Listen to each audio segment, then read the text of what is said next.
les damos una cordial bienvenida a este webinar titulado Coronavirus y su manejo en casa y hospital.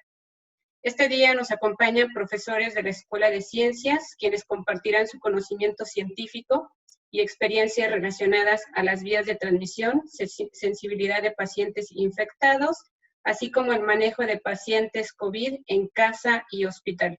Para dar inicio a este panel, presentaré a los profesores participantes.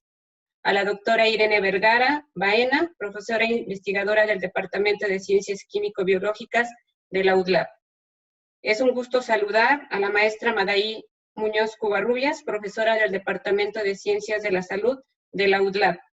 Saludamos también a la maestra María de las Mercedes Nuri Reyes Vázquez, coordinadora de Servicio Social del Programa Educativo de Enfermería de la UDLAP, y también nos acompaña el doctor José Luis Sánchez Salas, profesor del Departamento de Ciencias Químico-Biológicas de la UDLAP. Bien, para entrar en contexto con el tema a compartir el día de hoy, recordemos que en diciembre del año pasado se presentó el primer caso con síntomas de SARS-CoV-2 en la ciudad de Wuhan, en China, que desató una propagación infecciosa muy rápida, a tal grado que en nuestro país tuvimos el primer caso en febrero de este año, y en marzo la Organización Mundial de la Salud declara este problema de salud pública como pandemia, decretando una serie de medidas de conexión para evitar la propagación o transmisión de este virus. Actualmente se han registrado más de 14.5 millones de casos confirmados a nivel mundial y aproximadamente 350,000 casos positivos en nuestro país. ¿Pero a qué se debe esta rápida transmisión o propagación de este virus? ¿Qué es lo que debemos saber acerca de los mecanismos de transmisión? En este primer punto, la doctora Irene Vergara nos comentará y me permitiré compartirle su semblanza. La doctora Irene Vergara es licenciada en farmacia por la Universidad Autónoma del Estado de Morelos, cuenta con estudios de maestría y doctorado en ciencias bioquímicas por el Instituto de Biotecnología de la UNAM, realizó una estancia académica en el Viper Institute de la Universidad de Arizona y otro en el Institute for Molecular Bioscience de la Universidad de Queensland, Australia. Realizó 2 estancias postdoctorales, la primera en el Laboratorio de Física Médica en el Instituto Nacional de Cancerología y la segunda en el Laboratorio de Biotecnología Farmacéutica de la Universidad de Farmacia de la Universidad Autónoma del Estado de Morelos. Como docente, ha impartido clases de farmacocinética y farmacodinamia de péptidos y proteínas, medicamentos biotecnológicos, bioquímica y virología médica, para alumnos de licenciatura y doctorado. Es directora en proyectos de tesis a nivel licenciatura y doctorado. Ha participado en distintos foros a nivel nacional e internacional y es miembro del Sistema Nacional de Investigadores Nivel 1. Cedo la palabra a la doctora Irene. Muy buenos días, gracias a todos los que nos acompañan y que, bueno, están interesados en este tema, pues, de actualidad. Agradezco también a la Universidad de las Américas Puebla por la invitación y por esta oportunidad de compartir con ustedes la información. Entonces, bueno, voy a compartir mi pantalla para que podamos ver la presentación. Y bueno, comenzar con el tema que nos reúne este día.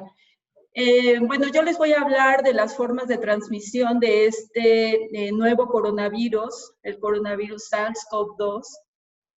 Y bueno, antes de comenzar, lo que quisiera comentar un poco es una revisión rápida de lo que es la estructura del virus. Ya hemos estado hablando un poco de esto y hay mucha información, pero bueno, me gustaría repasar de qué organismo estamos hablando. Entonces, bueno, estas más bien son partículas que contienen, los virus son partículas que contienen material genético y que no son capaces de replicarse por sí mismos, es decir, necesitan la maquinaria de una célula para poder formar nuevas partículas virales. En este caso, bueno, pues este coronavirus ha encontrado como hospedero a la célula humana. Y la estructura que podemos ver aquí en la diapositiva, bueno, tiene un material genético de RNA de cadena positiva, y esto significa que puede empezar a replicarse este material genético de manera directa, inmediata, en cuanto entra a la célula. Entonces, en el centro podemos ver pues este RNA que tiene estas bolitas, son proteínas, fosfoproteínas asociadas a su material genético, y bueno, que le dan estabilidad.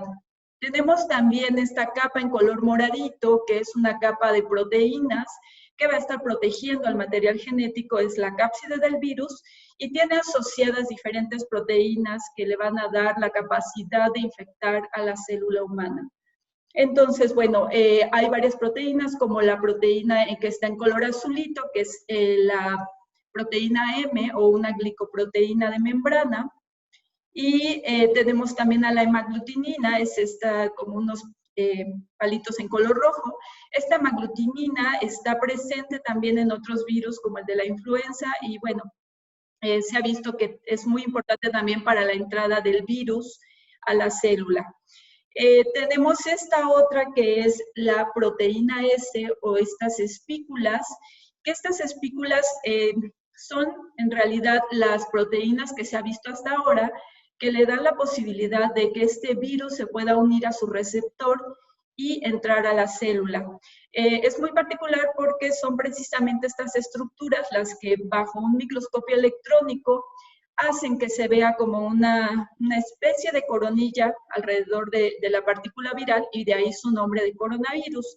Entonces, la proteína S, o la proteína Spike, es la proteína más importante en cuanto, o en términos de la infección viral.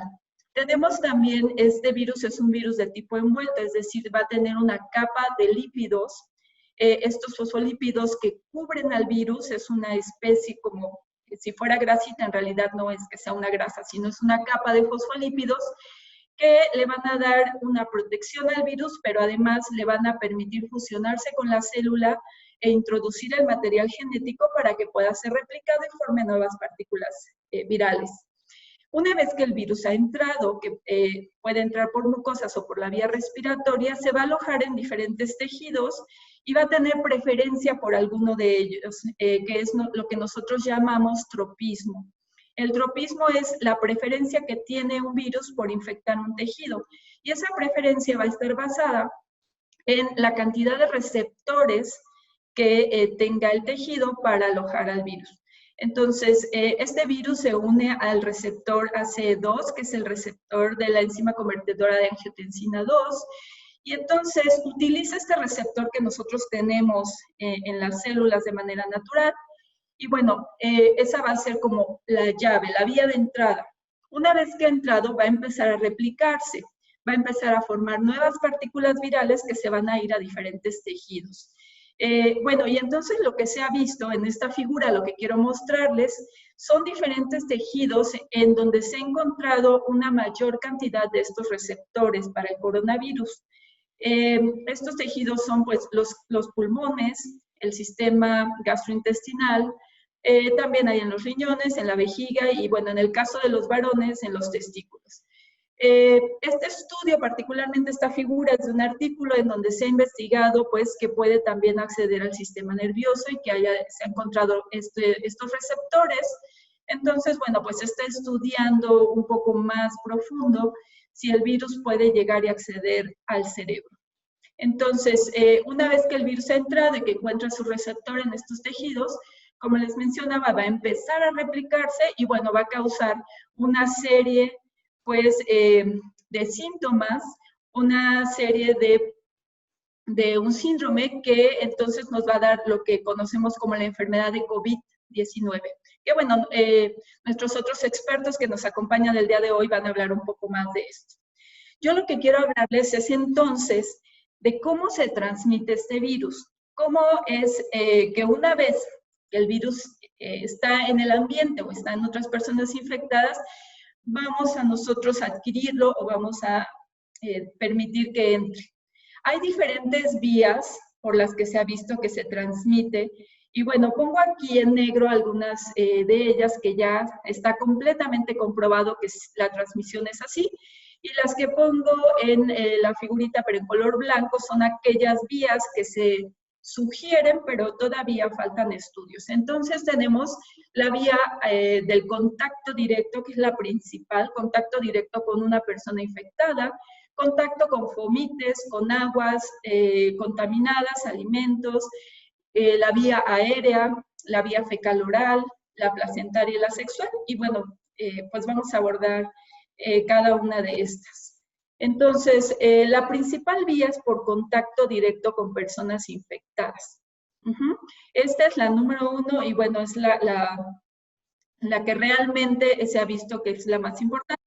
Entonces, cuando tenemos a una persona infectada, esta persona al estornudar o al toser, pues va a estar liberando estas partículas que se están produciendo en sus células, liberándolas principalmente por las vías del tracto respiratorio superior, y entonces al estornudar una persona va a liberar esta especie de gotas, les han llamado gotículas, pero de diferentes tamaños. Entonces, digamos, en el ambiente más cercano a la persona se van a liberar aerosoles o gotitas que van a ser de 5 a 10 micrómetros aproximadamente.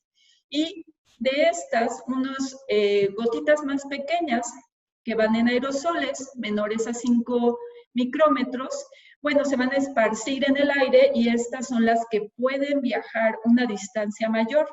En promedio pueden ser 2 metros, pero bueno, dependiendo del ambiente donde nos encontramos, podrían viajar más allá de 2 metros. Ajá.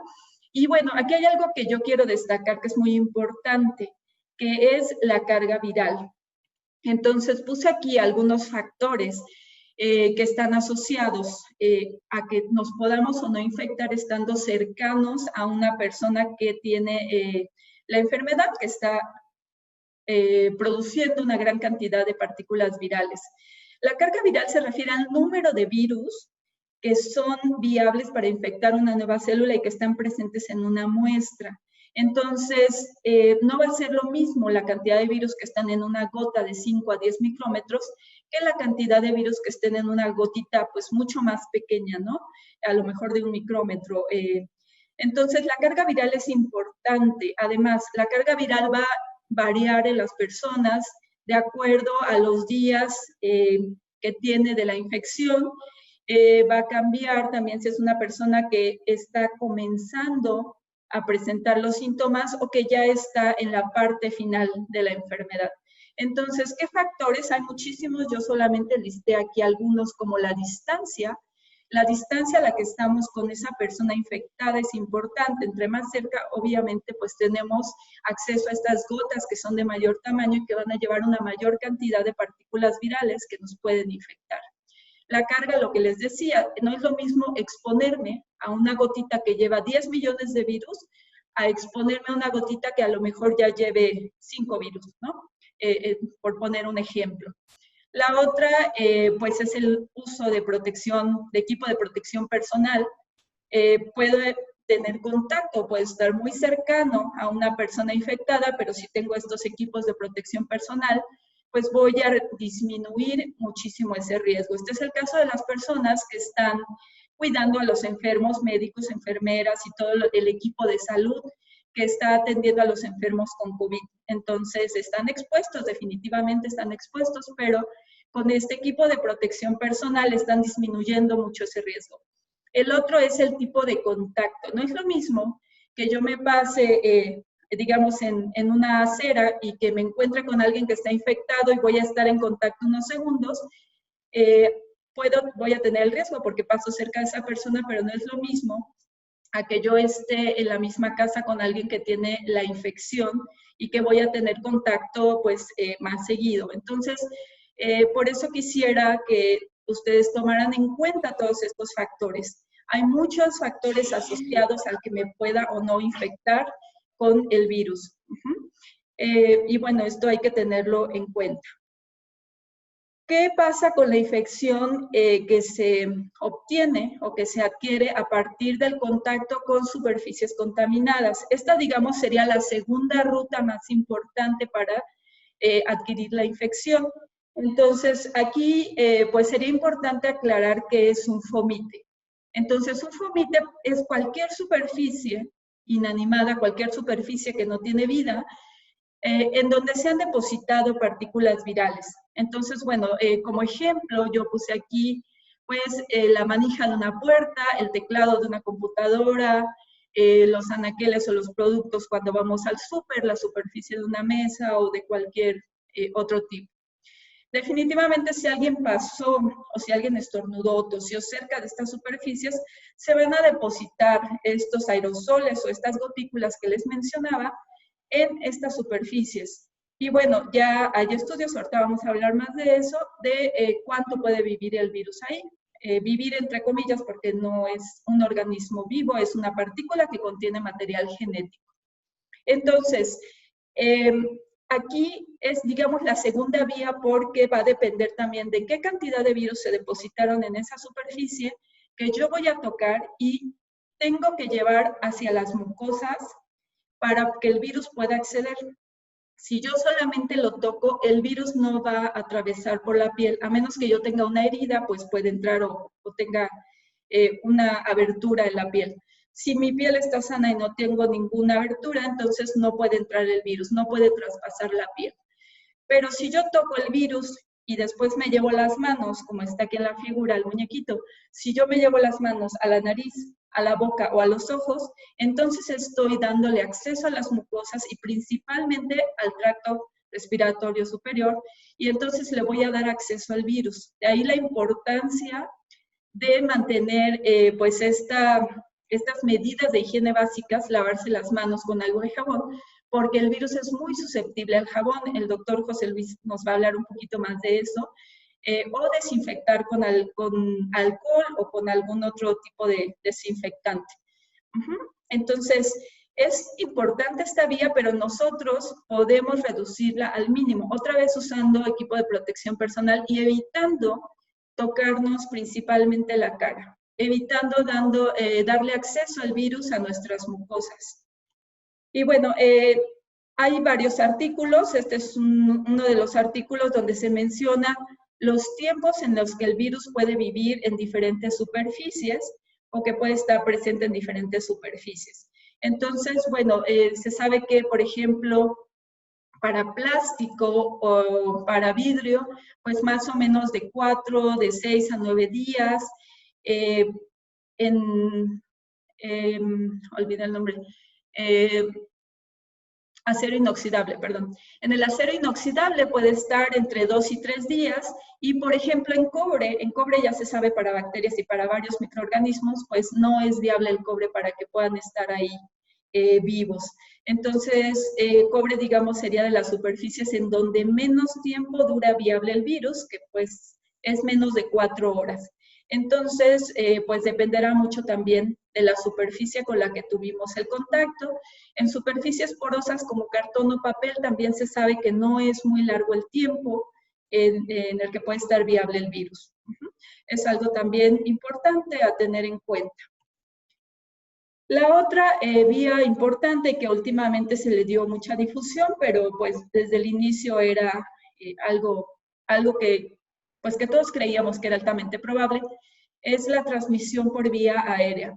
La transmisión por vía aérea ya está documentada, está reportada que sí ocurre, y bueno, otra vez dependerá de la cantidad de partículas virales que vayan en estos aerosoles. Va a depender de la distancia a la que yo estoy con el aerosol. Esa distancia entonces va a hacer que conforme más grande es la distancia, vaya disminuyendo el número de gotículas, vaya disminuyendo su tamaño, y por supuesto disminuye la cantidad de virus viables que hay en estos aerosoles.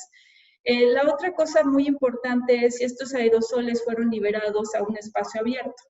Digamos que yo voy a caminar, voy a un parque, voy a caminar, una persona infectada estornuda o tose, yo estoy a 5 metros, puede ser que los aerosoles muy pequeñitos lleguen hacia mí, pero va a llegar pues con una carga viral bajita, y además va a tener un amplio terreno donde esparcirse.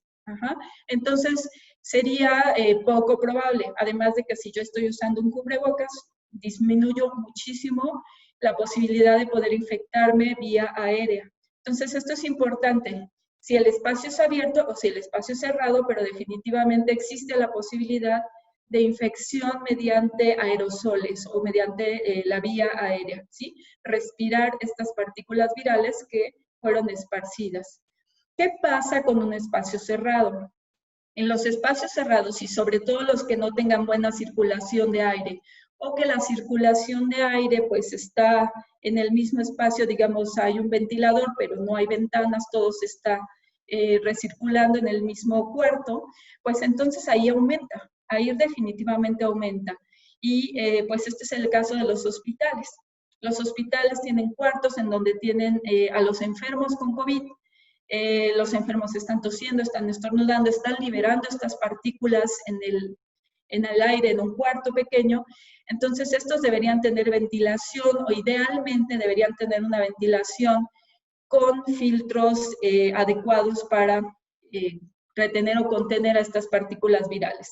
¿De acuerdo? Entonces, es importante tener en cuenta cuando escuchamos estas noticias o cuando leemos que se puede transmitir vía aérea, sí, se puede transmitir vía aérea, pero nosotros a qué espacios aéreos estamos expuestos y cuál es la ventilación que hay ahí, ¿no? Entonces, definitivamente la vía aérea puede ser un problema muy importante, sobre todo para el personal de salud o en hospitales, en lugares cerrados, en la casa donde tengamos algún enfermo con COVID. Ajá. Las personas que están más expuestas o que tienen mayor riesgo, pues les decía, es el equipo de personas que atienden a enfermos, cuando están realizando procedimientos médicos como intubación, broncoscopía, una ventilación manual, reactivación cardiopulmonar, etcétera, ¿sí? Porque la dispersión de estas partículas va a ser menor en lugares con una menor ventilación. Después pasamos a esta vía que se ha propuesto también, la vía fecal-oral. En un principio, pues fue algo que causó, en un principio me refiero de esta infección por coronavirus tipo 2, pues que causó mucha duda porque el coronavirus tipo 1 o el MERS se sabe que sí se transmiten por vía fecal-oral. Entonces, pues era lógico pensar que también este SARS-CoV-2 se puede transmitir por vía fecal-oral. Hasta ahora lo que les digo, y bueno, esto es importante destacar, la información que les estoy presentando es lo que hay hasta este momento. Seguimos investigando, seguimos aprendiendo y todos los días pues hay información nueva. Lo que hay hasta este momento es solamente un estudio donde se pudo aislar material y partículas de virus que estaban activos en materia fecal, perdón. Entonces, esto podría sugerir que sí hay infección fecal-oral. Sería, digamos, menor el riesgo al que tenemos por contacto directo con una persona infectada. El poder infectarnos por frutas o verduras que vengan contaminadas. Pero definitivamente existe esta posibilidad y nosotros también podemos disminuirla con medidas de higiene básica. Por ingesta de alimentos contaminados. Realmente en esta parte también no hay mucha información que nos indique que hay riesgo de contaminación.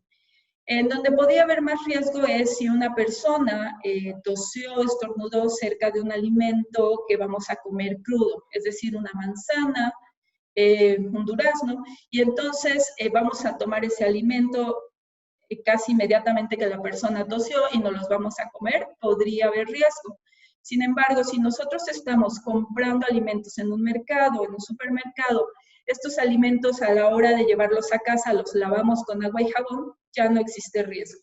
Ajá, entonces es mínimo el riesgo porque nosotros podemos evitarlo, existe también, pero nosotros podemos disminuirlo.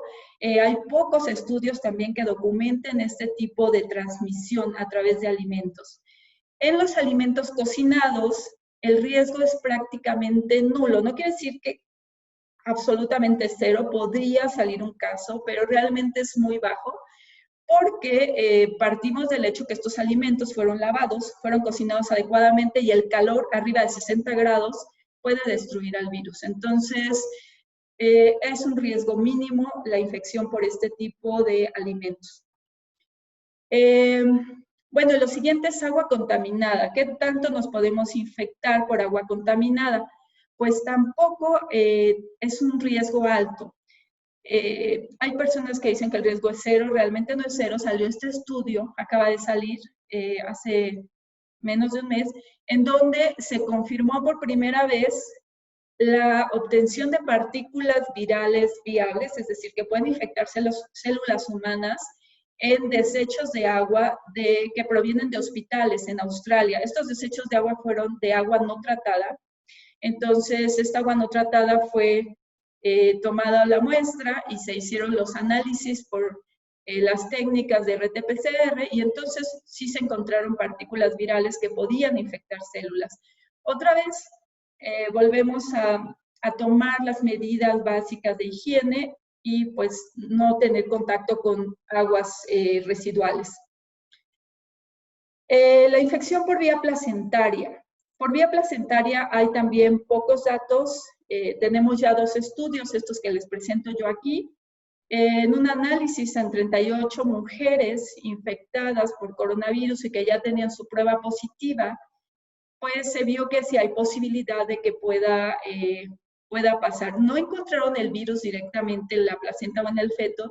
Lo que vieron son anticuerpos contra este virus, que son los anticuerpos que probablemente la madre fue pues la que lo sintetizó y que ahora están pasando vía transplacentaria. Entonces también hay muy pocos datos. Lo que les puedo decir es que el riesgo es bajo, que no hay que preocuparse tanto por una infección vía placentaria. Sin embargo, las mujeres que están gestando o las mujeres embarazadas sí están consideradas en las personas con alto riesgo. Entonces, de cualquier manera, pues hay que tener mucha precaución, pero si una persona embarazada ya se infectó, el riesgo de que se lo pueda pasar al bebé es muy bajo también. Y por último, la vía sexual. La vía sexual, pues es algo que siempre preocupa con un nuevo virus, porque pues hay virus que se transmiten exclusivamente por esta vía, como el virus del VIH, como el del papiloma, se transmiten principalmente por vía sexual. En el caso del SARS-CoV-2 tampoco hay muchos estudios respecto a la transmisión sexual. Sí hay algunos grupos que se han preocupado por esto y que han estado haciendo investigación. No tenemos una respuesta clara hasta ahora. Lo que yo sí les puedo decir es que para que haya una transmisión sexual, pues es porque hubo contacto directo con esa persona y entonces no sabemos si fue una transmisión meramente sexual o fue por contacto con saliva o con otras secreciones. Entonces sería muy difícil definir esto y lo primero que nos debería preocupar es no tener ningún tipo de contacto con alguien que está infectado. Entonces, la conclusión de esta parte, por supuesto que yo estaré dispuesta a contestar algunas dudas, tenemos poco tiempo, pero si tienen dudas de algo en específico, con mucho gusto.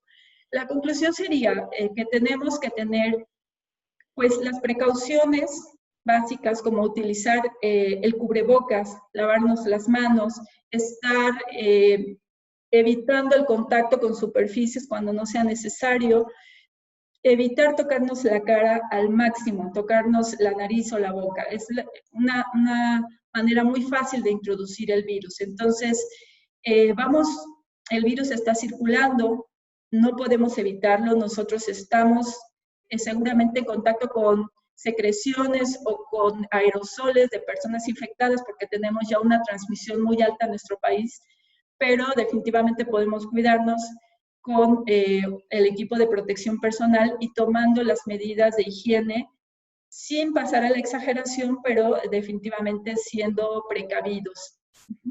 Entonces, bueno, pues gracias por su atención. Eso sería todo por mi parte y con gusto pues estaré pendiente de sus preguntas al final de las presentaciones de los otros ponentes. Muchas gracias, doctora Irene. Pues muy útil información. Una de las cosas que ahorita pensaba es que no hay muchos reportes, no están haciendo determinación de carga viral. O sea, que sería importante en pacientes, sobre todo aquellos complicados, sobre todo en los pacientes, en los médicos que se enferman dentro del ámbito hospitalario, personal de enfermería, sería importante e interesante hacer carga viral para, pues, también tener una guía específica y tener, poder guiarnos para las medidas de manejo. Bien, se sabe de que cada organismo responde de diferente manera ante una enfermedad metabólica o una enfermedad infecciosa. En este caso del COVID no ha sido la excepción. Sin embargo, llama la atención la respuesta en diferentes tipos de pacientes en diferentes etapas de la vida. Entonces, ¿por qué algunos son asintomáticos? ¿Por qué algunos se complican, que llegan hasta requerir ventilación asistida? De esto nos platica nuestro siguiente ponente, el doctor José Luis Sánchez Salas, de quien les comparto su semblanza. El doctor Sánchez Salas es licenciado en Químico-Farmacobiología por la Universidad Autónoma de Puebla. Hizo una maestría en Ciencias con especialidad en Microbiología en la Escuela Nacional de Ciencias Biológicas del Instituto Politécnico Nacional. Su doctorado lo realizó con especialidad en microbiología en la Escuela Nacional de Ciencias Biológicas del mismo instituto. Su tesis de doctorado lo realizó en el Departamento de Bioquímica del Health Center of the University of Connecticut en USA, 1994. Cuenta con 27 conferencias, 35 participaciones en congresos nacionales, 47 participaciones en congresos internacionales, director de 75 tesis de licenciatura, director de 26 tesis de maestría y 10 de doctorado. Tiene 42 publicaciones en revistas científicas internacionales, 6 de estas en revistas nacionales y 6 capítulos de libros internacionales y colaborador en la revisión de un libro de texto de su especialidad. Ha impartido diferentes cursos de microbiología, biología celular y molecular en diferentes licenciaturas de la Escuela de Ciencias y la Escuela de Ingeniería de la USLAP. Es miembro del Sistema Nacional de Investigadores Nivel 1, ganador del Premio Estatal de Ciencia y Tecnología Luis Rivera Terrazas en 2019 por parte de CONCITEP y el Gobierno del Estado de Puebla.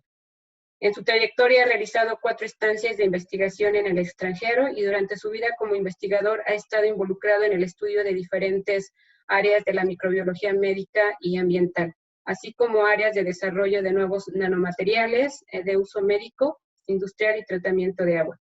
Actualmente es profesor investigador en la Universidad de las Américas desde 1998 y coordina el doctorado en Ciencias del Agua.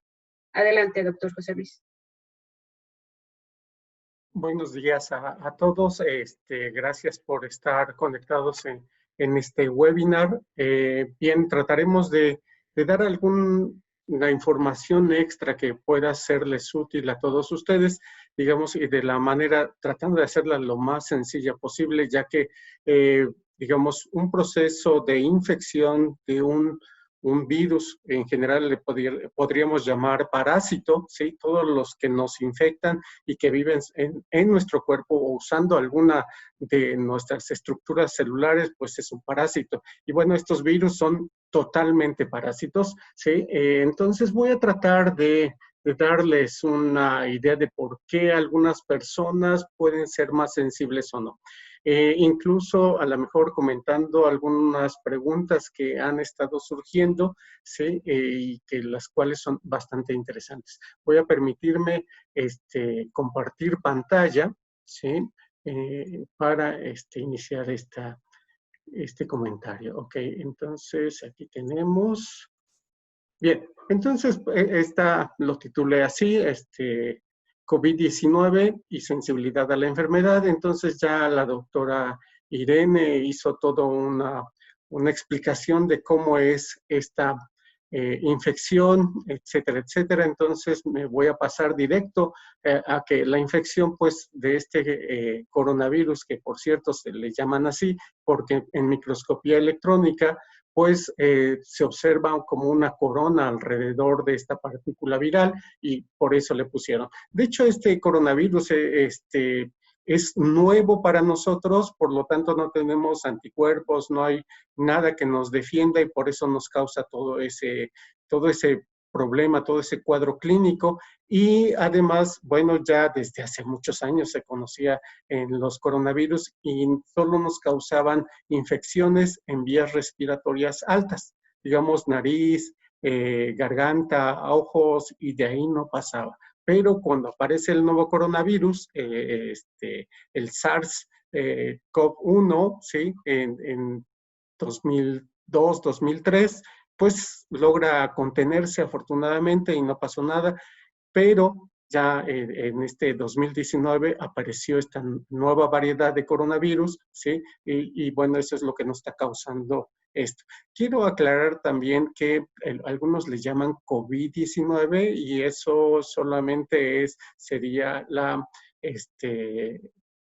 que significa coronavirus disease 19, o sea, la enfermedad del coronavirus 19, y otros dicen que eso debería ser el nombre de la enfermedad.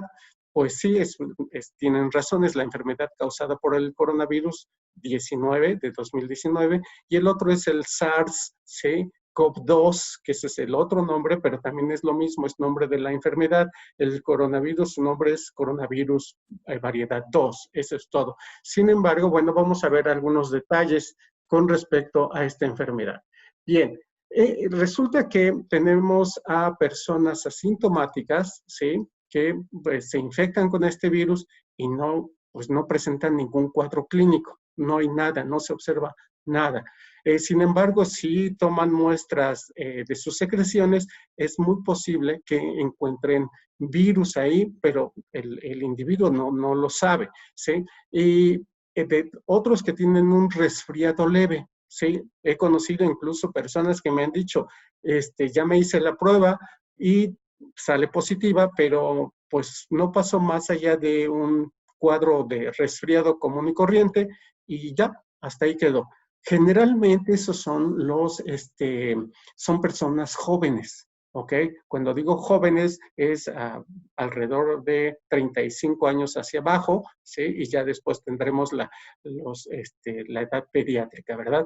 Entonces, hablando de la carga viral que hace rato mencionaban, salió una publicación hace unos días donde ya demostraron que las personas asintomáticas y las personas con cuadro clínico leve son los que tienen mayor carga viral, son los que realmente distribuyen este virus a los posibles contactos.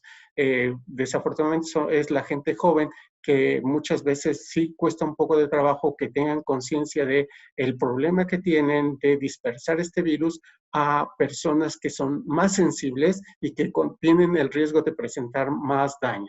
Ok, entonces, bueno, y después tenemos a las personas que tienen disfunciones respiratorias y entonces nosotros lo catalogamos que tienen neumonía o que tienen una necesidad de un tratamiento extra, digamos, como usar un respirador, darles oxígeno, digamos, presionar para que el pulmón trabaje tratando de ingresar oxígeno y eliminar el CO2, que normalmente es lo que está tratando de hacer este órgano, ¿sí? Y entonces, bueno, se ha visto además que aparte de los pulmones, otros órganos también están involucrados, que ya mencionó mi colega, la doctora Irene, que tiene un tropismo para otros órganos y tejidos. Y entonces, de manera importante está el corazón, el riñón, faringe, hígado, cerebro, intestino, incluso la parte de intestino se ha asociado con diarreas y entonces eso explica por qué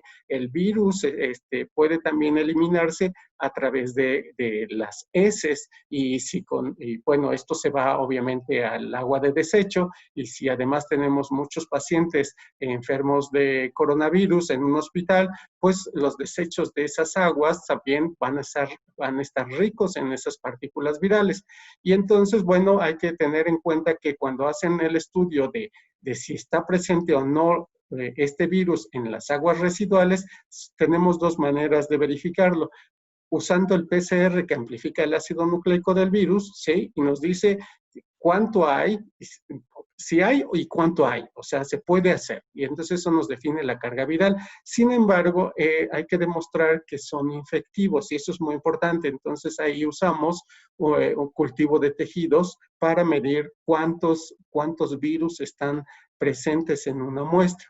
Obviamente todas estas son pruebas de laboratorio, pero no se hace, y efectivamente, como lo comentaba la maestra Margarita, no se está haciendo estudios de carga viral, que sería muy interesante. Bien, entonces, bueno, todo eso involucra que son muchos órganos, y entonces tenemos por este lado las personas que tienen mayor riesgo. Dice aquí que son en general mayores de 60 años, ¿sí? Que además si tienen obesidad, si tienen diabetes, si tienen problemas cardíacos, hipertensión, problemas renales, cáncer, etcétera. Y bueno, todo eso se explica porque si este virus afecta varios órganos, digamos, el virus ingresa a las células de esos órganos y realmente los inhabilita y los destruye. Entonces, cualquier persona que tenga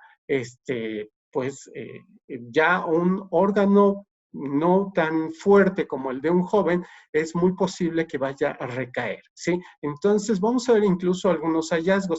Ahora, eso no indica que los jóvenes, que la mayoría pasa con resfriados leves, no vayan a tener problemas graves. De hecho, recientemente en las noticias salió que alguien hizo una reunión de puros jóvenes tratando de infectarse para tener después una respuesta inmune protectora y alguno de ellos murió. ¿Sí? Entonces eso indica es como un juego de azar, de lotería, es me va a tocar o no me va a tocar. Lo que no sabes no se sabe a quién le va a tocar. Entonces, por eso es que se tiene que guardar siempre las medidas de seguridad correspondientes. Y entonces, voy a poner aquí una lista de cosas, solo es un resumen de dónde salió unos análisis de autopsias. Y entonces lo que encontraron es que desde luego hay un daño pulmonar, ¿sí? Incluyendo alveolos, y hay un problema de primero inflamatorio y que conlleva a muerte celular. Cuando hay una muerte celular se liberan los contenidos intracelulares y eso es lo que provoca la inflamación, ¿sí? Y entonces, otra cosa que se observa es que tienen el corazón dilatado. Además tienen procesos de coagulación incrementada y entonces forman trombos, ¿sí? Hay oclusión de arterias y venas, ¿sí? Incluso también se han observado en casos pediátricos, que inicialmente también se pensaba que el virus no causaba enfermedad en los niños, pero sí hay un porcentaje que se puede presentar. Y bueno, hay un embolismo pulmonar, hay inflamación de los vasos sanguíneos, hay obviamente cambios en el sistema de coagulación y eso lleva obviamente a la oclusión de arterias pulmonares, incrementa la presión sanguínea, eso aumenta el gasto cardíaco porque intenta bombear sangre a todo el cuerpo y bueno, parece ser que todo el problema reside en la inflamación que está dada básicamente por la respuesta inmune. Se sabe además que usualmente en una infección viral, la mayoría de la gente en 3-5 días termina su infección, su enfermedad y queda ya curó bastante bien. Sin embargo, en esas condiciones hay un factor que se produce en una infección viral, se llaman los interferones. Bueno, el interferón es el que ayuda y avisa a otras células a prepararse para que reciba un virus y entonces evite la replicación viral en otras células. Pues este virus tiene una proteína que bloquea la síntesis de interferones y entonces favorece cierto tipo de inflamación que está desregulada y que además no es protectora. Esa es una de las razones importantes del daño a una persona. Y entonces también están los pacientes con diabetes, ¿sí? Que se ha hablado muchísimo de los diabéticos, que es un grupo de alto riesgo y de hecho en los mexicanos tenemos una gran proporción de diabéticos y entonces, bueno, se dice que los diabéticos que no están controlados o que tienen su diabetes por muchos años pueden tener arteriosclerosis que puede agravar incluso la enfermedad y por eso se hace muy sensible, además de que llegan a tener problemas renales, problemas cardíacos, ¿sí? Tienen usualmente hipertensión, además podrían tener obesidad. Entonces, todo eso junto, ¿sí? Agrava toda esta situación, ¿sí? Entonces, bueno, ya les dije, bueno, ya les comentaron la estructura del virus, que no voy a entrar en detalle a esto, pero sí me interesa que pongamos atención que la única manera en que el virus va a ingresar a las células es a través de sus receptores, sí, que tiene en su superficie, que van a unirse, obviamente, estructuras celulares, ¿sí? Entonces, se sabe mucho de estos receptores que tienen que interaccionar con moléculas que están en la superficie de nuestras células. Pero, ¿cuáles son esas moléculas y qué receptores usa para ingresar? Se sabe que hay 5 receptores descritos, incluso participan más. El más importante es la molécula ACE2, ¿sí? Que el receptor de esta molécula, que es el receptor de la enzima convertidora de angiotensina 2. Esta molécula es importante porque regula la presión sanguínea y regula incluso otras funciones en otros órganos y tejidos, ¿ok? Entonces, vamos a ver algunas cosas de ellas y también tenemos receptores de ácido ciálico de algunas glicoproteínas. De hecho, también se habló que tenemos la hemaglutinina que está presente en el virus, por lo tanto, tiene una unión con glicoproteínas de ácido ciálico. La pregunta es dónde se encuentran. Recientemente también se encontró que la heparina, sí, se pega muy bien a los virus, ¿sale?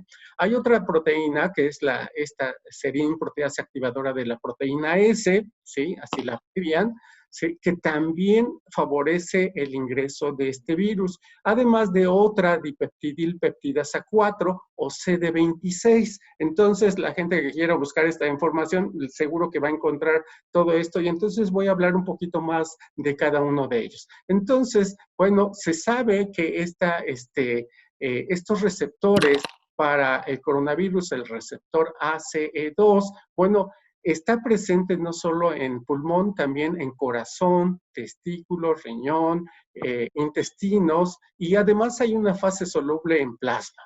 O sea, nada más para que vean que el virus tiene mucha oportunidad para pegarse a muchas de estas estructuras, y esto nos explica, ¿sí? ¿Por qué este virus no solamente infecta células de nuestro tracto respiratorio, que inicialmente es superior, y va migrando hasta llegar a pulmones, y de pulmones se va a varios sitios, incluyendo también cerebro? Hay varios artículos ya relacionados con esto. Y además, dos cosas interesantes con este receptor. Está incrementado aparentemente en personas hipertensas, porque además tienen un tratamiento contra la hipertensión. Como está relacionado la hipertensión con este receptor, ¿sí? Cuando le damos un tratamiento contra la hipertensión, van contra este receptor o con la enzima, con la angiotensina. Entonces, el organismo, tratando de ponerse en homeostasis, que no está tan así, digamos, se incrementa la expresión, ¿sí? La expresión de estos receptores. Si se incrementan estos receptores, la infección es mayor. Sin embargo, parece ser que también está relacionado con las hormonas sexuales masculinas y femeninas, ¿sí?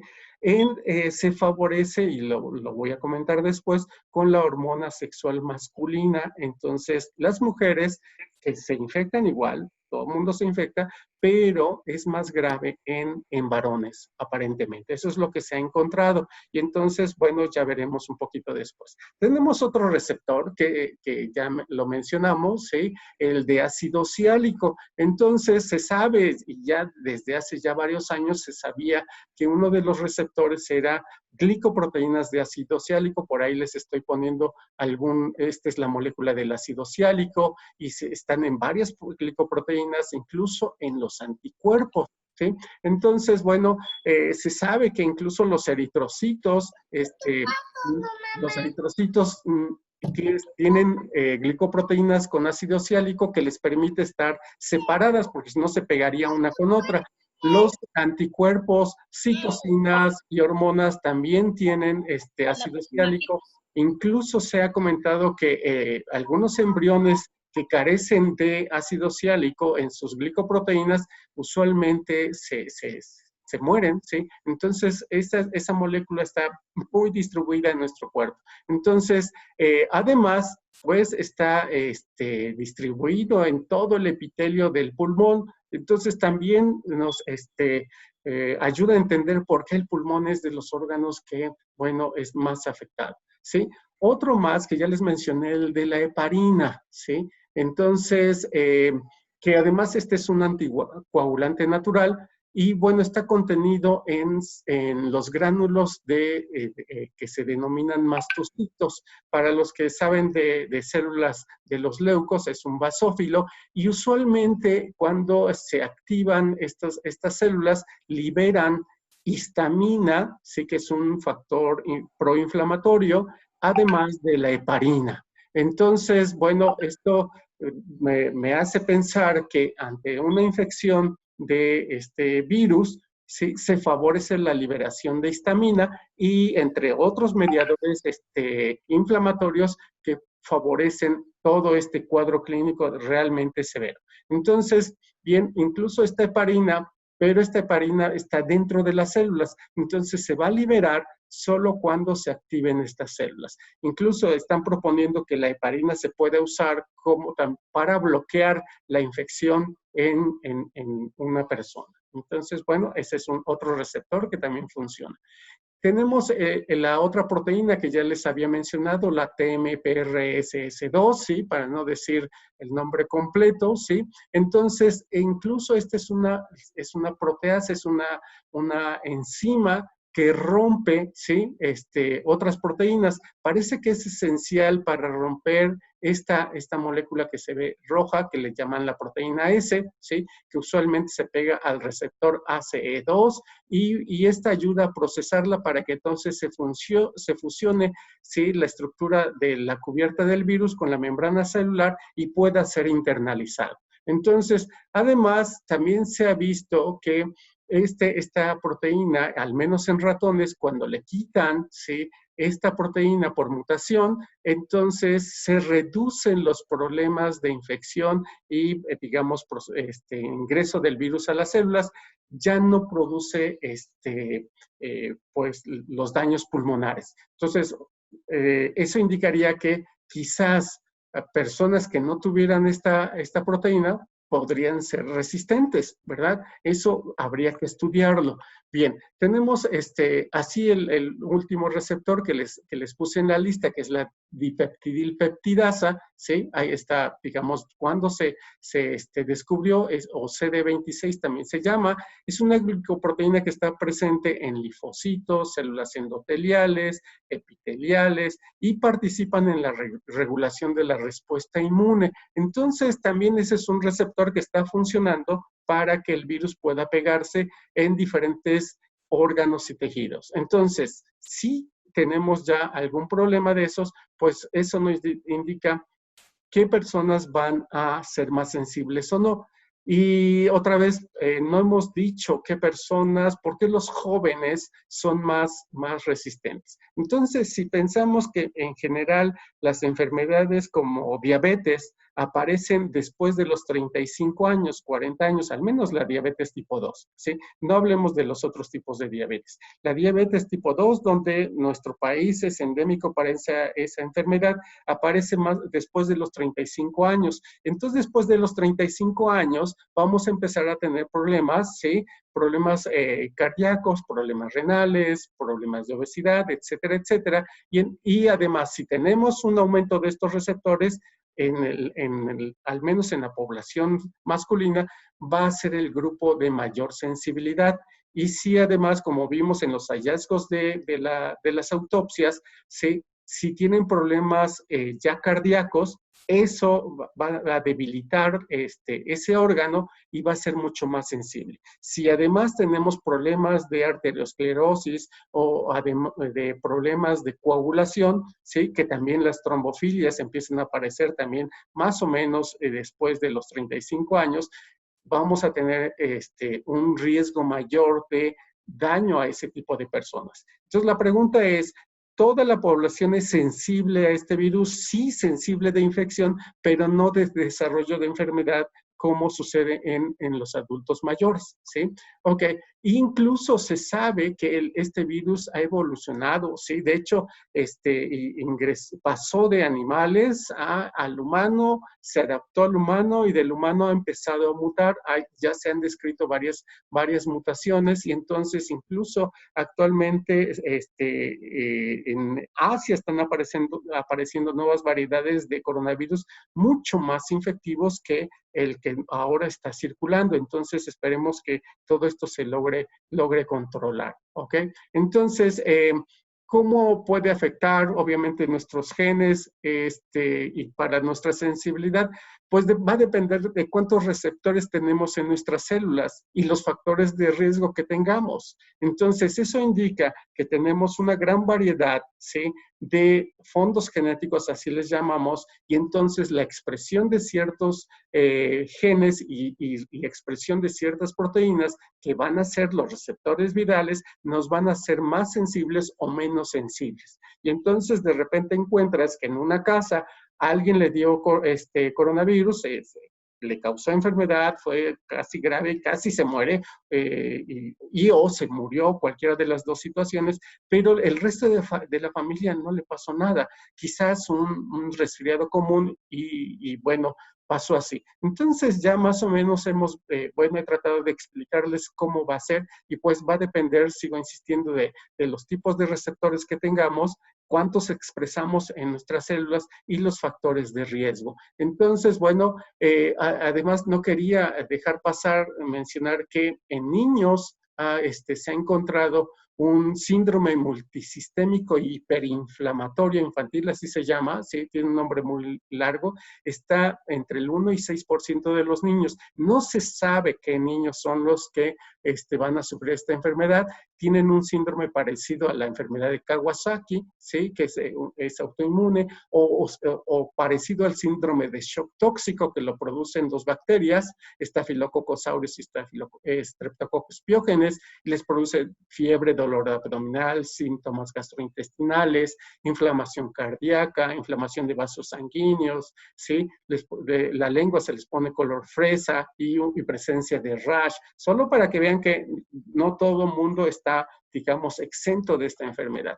Otros datos importantes que ya lo habíamos mencionado, de hecho, diabetes, cáncer, que también tienen problemas, incluso también depende del tipo de cáncer. Ya les mencioné que algunos antígenos se incrementan con la testosterona, por ejemplo, en cáncer de próstata, ¿sí? También se ha visto que se incrementan los problemas, ¿sí?, de riesgo.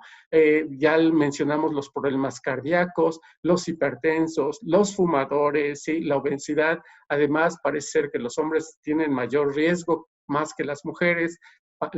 Mencionan que la población blanca es más sensible al contagio, pero la mortalidad es mayor en la raza negra, ¿sí? Y bueno, por ahí encontré un artículo que decía que el jarabe de la tos, ¿sí?, que la gente usa para tratar de controlar la tos, favorece el proceso infeccioso, ¿sí?, y se hace más grave. Ya mencionamos los fumadores, ¿sí?, y cosas de esas. Bueno, ya también esto ya se ha comentado mucho, el tiempo de residencia del virus en diferentes materiales, ¿sí? Ya lo mencionó la doctora Irene, no me voy a detener esto. Sin embargo, también hay sustancias que se pueden usar como desinfectantes. Acuérdense que también es importante diferenciar la palabra desinfectante de antiséptico. Los desinfectantes se usan para materiales, ¿sí?, inanimados en general, y otros son antisépticos que se pueden usar para tejido humano. Entonces, bueno, nada más para decirles que el dióxido de cloro no se debe de usar en las personas, ¿sí?, solo para desinfectar lugares, ¿sí? Entonces podemos usar etanol, propanol, es de los más comunes, el hipoclorito de sodio, que es el cloro normal que usan en casa para blanquear la ropa, ¿sí? Se puede usar yodo, se puede usar clorhexidina, peróxido de hidrógeno, ¿sí? Pero estos 4 primeros son los más conocidos, se pueden usar bastante bien. ¿Ok? Sí, y bueno, otra cosa, aunque ya la doctora Irene habló pues de alimentos, ¿verdad? De alimentos para ver cómo los podemos tratar. Tenemos la paquetería, la ropa, ¿sí? Otros materiales que los compramos o nos llegan a casa, los zapatos. Bueno, hay varias maneras. La ropa se puede eliminar se puede eliminar, rociándole etanol o alguna cosa de esas, o simplemente te quitas la ropa que usaste en el exterior, en lugares donde hubo mucha gente, y entonces ya la lavas y ya no tienes problema, pero tienes tus dudas, no te puedes cambiar, pues te puedes rociar un poquito de etanol. Les diría que no usen el cloro porque les puede dañar la ropa, pero esa es la otra opción. Los zapatos, usualmente con un poco de cloro, o si tienen, es así, un poco de una bandeja con un poco de cloro en la entrada, sería suficiente. Y si no, pues dejas los zapatos fuera y ya entras sin zapatos al interior. Esa sería una opción. Los paquetes, puedes rociarles un poco de agua con cloro o etanol y eso sería suficiente, igual que otros materiales con cubierta de plástico o papel, solo para estar seguros, ¿sí? En el caso de las verduras y todo lo que de repente tú no sabes si lleva algo o no, si alguien estornudó ahí, pues con agua y jabón, de verdad que mételos ahí a la tarja, ponle un poco de jabón, déjalos ahí un rato, los enjuagas y listo. Ya no el jabón es suficiente para disolver la cubierta que tiene el virus, ¿sí? Y entonces con eso sería suficiente.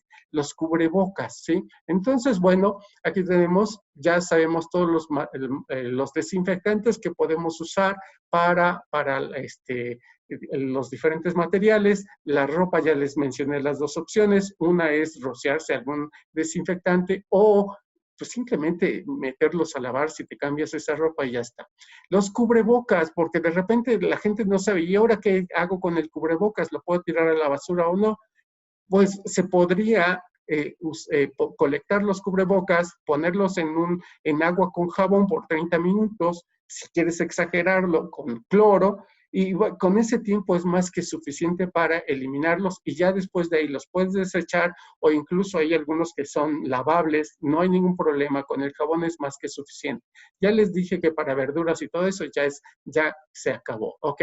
Y bueno, ya la prevención, pues ya lo saben, no voy a repetir eso, ¿sí? Y eso es todo por mi parte. Espero que en la medida de lo posible haya quedado más o menos claro, ¿ok? Muchas gracias, doctor José Luis. Pues entonces los cuadros clínicos es una suma de factores. Depende de la letalidad del virus, depende del fondo genético, depende del ambiente. Todo eso también ha dificultado dar un seguimiento o un manejo a estos pacientes infectados con la enfermedad. Bien, siguiendo con nuestros expertos, yo creo que es lógico pensar que más de una de las personas que estamos aquí en esta conexión ha pensado, ¿qué pasa si me infecto? O alguien nos ha llegado a preguntar, ¿qué hago si resulto infectado? ¿Me quedo en casa? ¿Busco consulta médica? ¿O voy al hospital? Nuestras siguientes panelistas nos comparten su experiencia en la ruta asistencial de estos pacientes con enfermedad COVID. La maestra María de las Mercedes Nuri Reyes Vázquez cumplió el programa de estudios de licenciatura de enfermería en la Facultad de Enfermería de la Benemérita Universidad Autónoma de Puebla, titulada con honores. Realizó una maestría en enfermería por la misma universidad, realizando su tesis con sustentos teóricos de enfermería. Laboró en clínicas de primer nivel del IMSS, así como en hospitales de segundo nivel, como el Instituto de Seguridad y Servicios Sociales de los Trabajadores del Estado de Puebla y en la Secretaría del Estado de Puebla, en centros de salud mental y adicciones, en el Hospital de Oncología. Actualmente labora en el Hospital General Zona Norte, Bicentenario de la Independencia, como enfermera asistencial y supervisora de enfermeras. Asimismo, ha realizado estancias académicas dentro y fuera del país, dentro de las cuales ha comparado las diferencias en programas educativos de pregrado y posgrado. Ha participado como juez en seminarios en proyectos científicos de posgrado dentro de la Benemérita Universidad Autónoma de Puebla. Ha dirigido proyectos de investigación en pregrado y posgrado. Ha colaborado en la subcoordinación de campos clínicos y comunitarios de la UDLAP. Pertenece al Colegio Mexicano de Licenciados en Enfermería. Pertenece a la Comisión de Pares Académicos Externos. Actualmente participa en la actualización del CIFRUS, COMACE, y es subcoordinadora de Servicio Social del programa educativo de la UDLAP. Cedo la palabra a la maestra Nuri. Hola, muy buenos días a todos. Antes que nada, pues muchas gracias por la invitación y muchas gracias por el interés mostrado de todo nuestro público. Y pues dando inicio, voy a permitirme compartir una pequeña presentación. El cuidar de alguien enfermo en casa positivo o sospechoso a COVID-19 es hoy con síntomas leves, ¿verdad? Es hoy en día un reto para toda la población en general. ¿Por qué? Porque definitivamente hay una saturación en los servicios de salud y también hay una saturación en los servicios de salud, por lo cual tenemos que buscar las formas de poder dar cuidados específicos a estas personas que ya han sido confirmadas o son sospechosas, ¿verdad? Entonces, para ello vamos a hablar de ciertas orientaciones breves relativas a la orientación a pacientes en sus domicilios.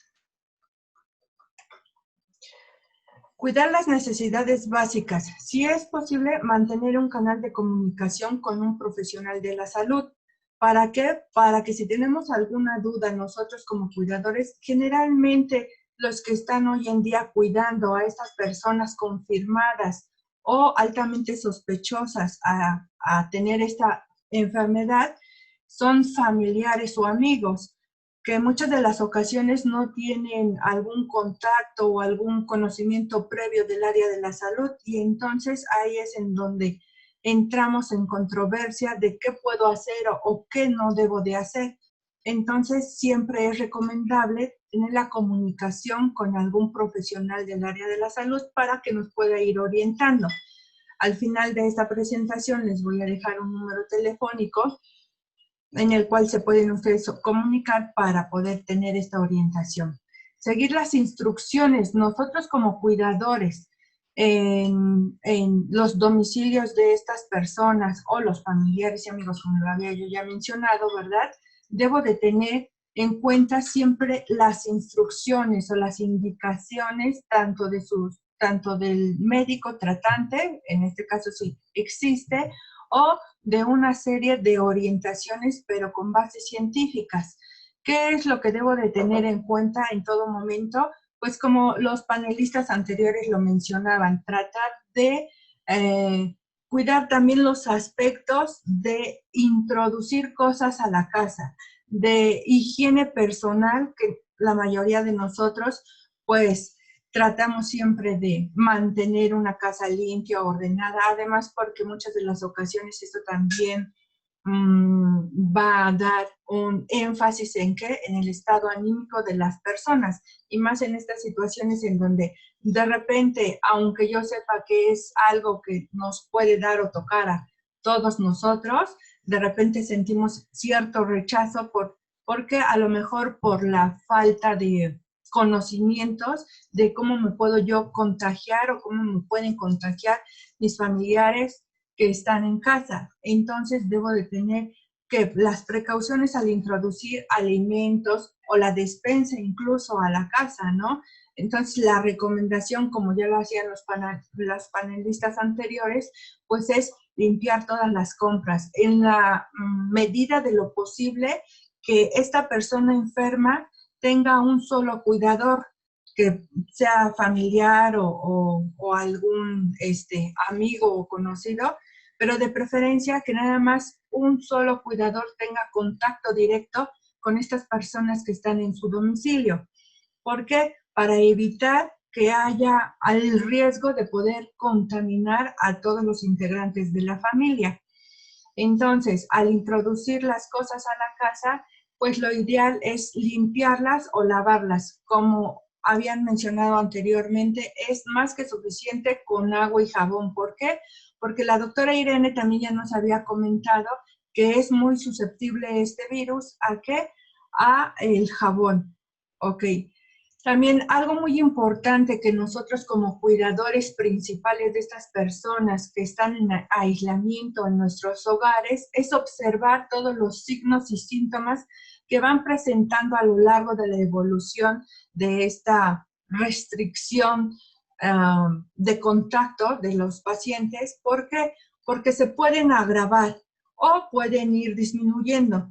Hay varias publicaciones en donde nos dan a conocer, ¿verdad?, que después de los 14 días, muchas de las personas empiezan a presentar menos severidad de estos síntomas y entonces, pues yo puedo ver o observar como cuidador principal, sin a lo mejor sin una carrera profesional en el área de la salud, ¿verdad?, observar que van mejorando y que van disminuyendo estos síntomas, pero también puedo yo llegar a observar lo contrario.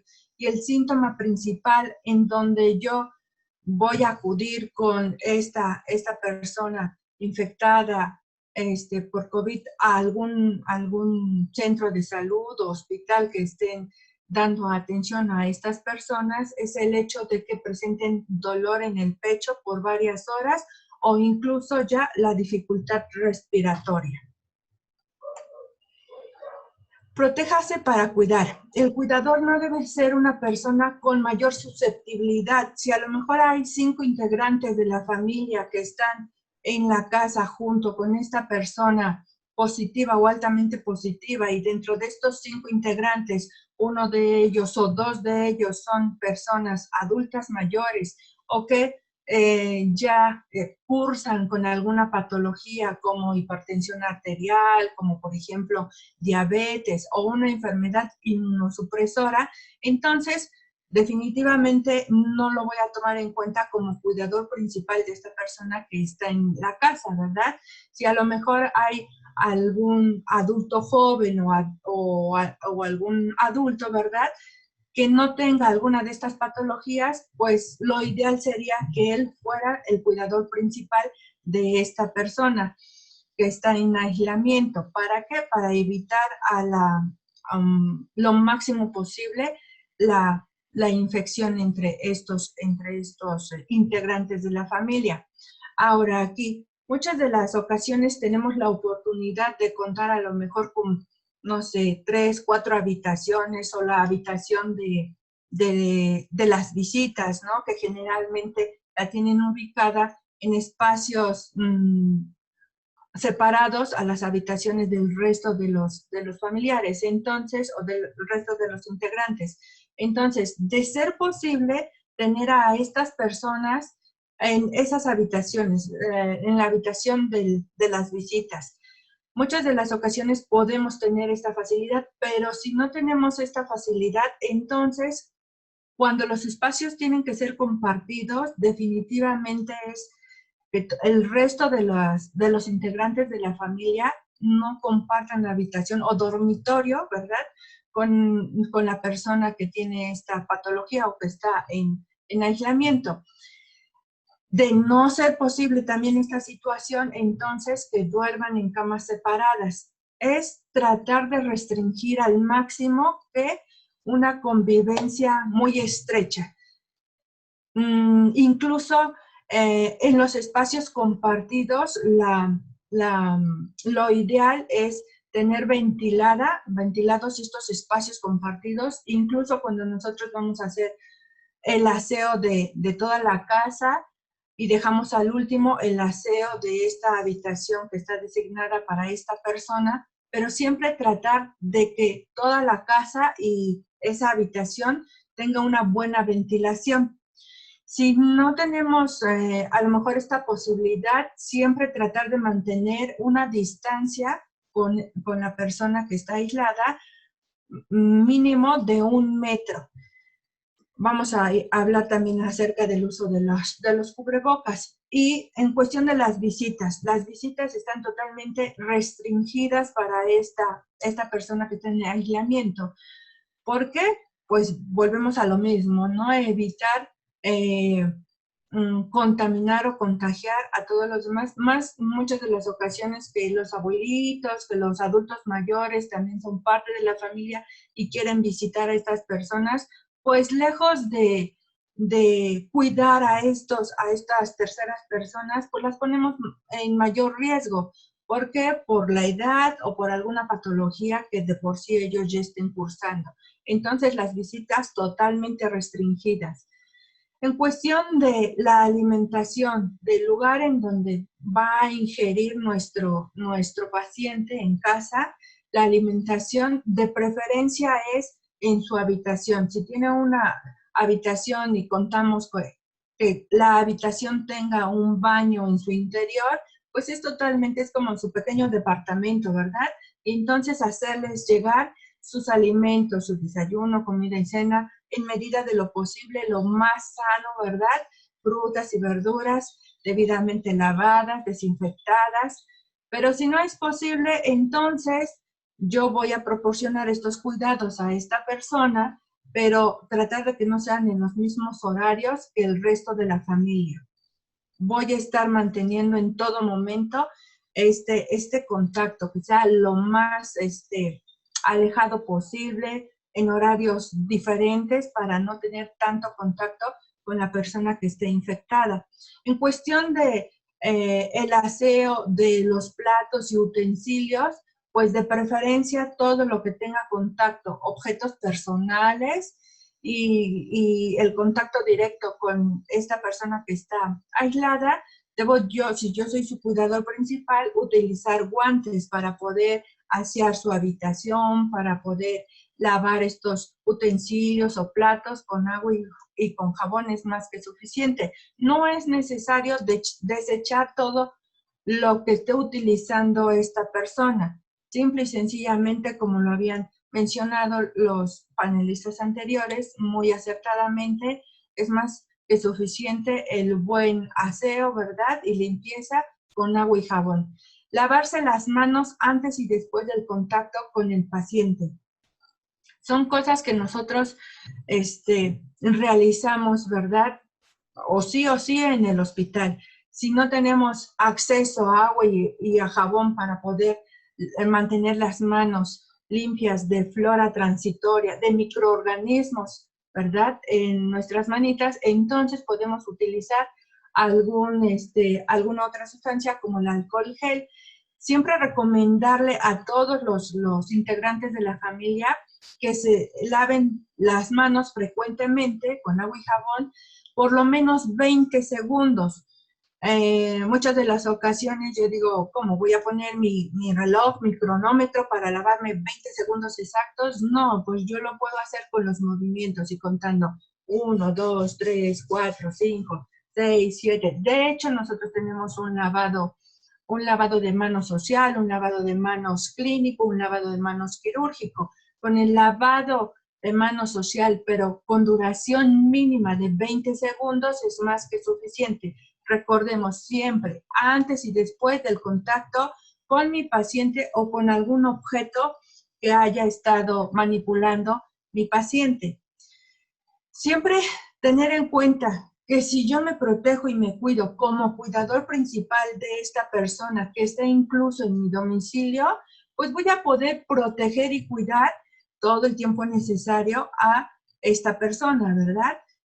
Es importante no compartir para nada, ¿verdad?, objetos personales. Incluso hoy puedo comentar que un objeto personal también ya hoy en día es el celular, ¿no?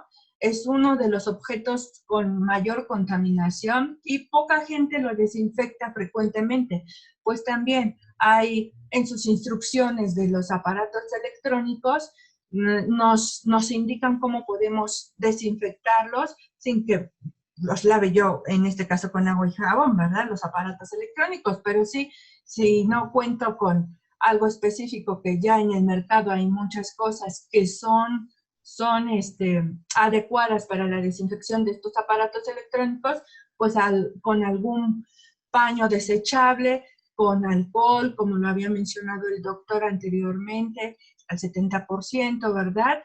Puedo yo realizar la limpieza de estos aparatos electrónicos. La ropa de cama que utilice mi paciente en casa va a ser la ropa de cama nada más de mi paciente. Y pues ni hablar de las toallas, ¿verdad? De los cepillos dentales, de el estropajo, todos estos son cosas u objetos personales, no se tienen que compartir. De hecho, lo ideal es que, aunque estemos sanos, ¿verdad? Que son objetos personales, entonces tener en cuenta todo esto. Cuando nosotros vamos a hacer el aseo o el cambio de ropa de cama de mi paciente, hay algo muy importante que nosotros no tenemos que hacer y es sacudirlo o agarrar las sábanas y extenderlas, ¿no? O sea, no, definitivamente es tratar de ir enrollando esta ropa de cama de tal forma que todo lo que estuvo expuesto con mi paciente, con las superficies de mi paciente, queden en el interior de la misma ropa. Eso es lo ideal. Y más adelante les voy a comentar, pero acá deberíamos, en la medida de lo posible, tener 2 contenedores, uno para la ropa dentro de la habitación de nuestro paciente, un contenedor con tapa para la ropa sucia de mi paciente, pero además de que este contenedor cuente con una tapa, deberemos forrarlo por dentro con alguna bolsa. Como nosotros vamos a hacer la limpieza de esa ropa en nuestros mismos hogares, pues entonces no importa que la bolsa sea transparente o una bolsa de basura común y corriente, nosotros sabemos que esa bolsa es específicamente para la ropa sucia de nuestro paciente y poder ahí contenerla cuando nosotros hagamos la limpieza de esa habitación.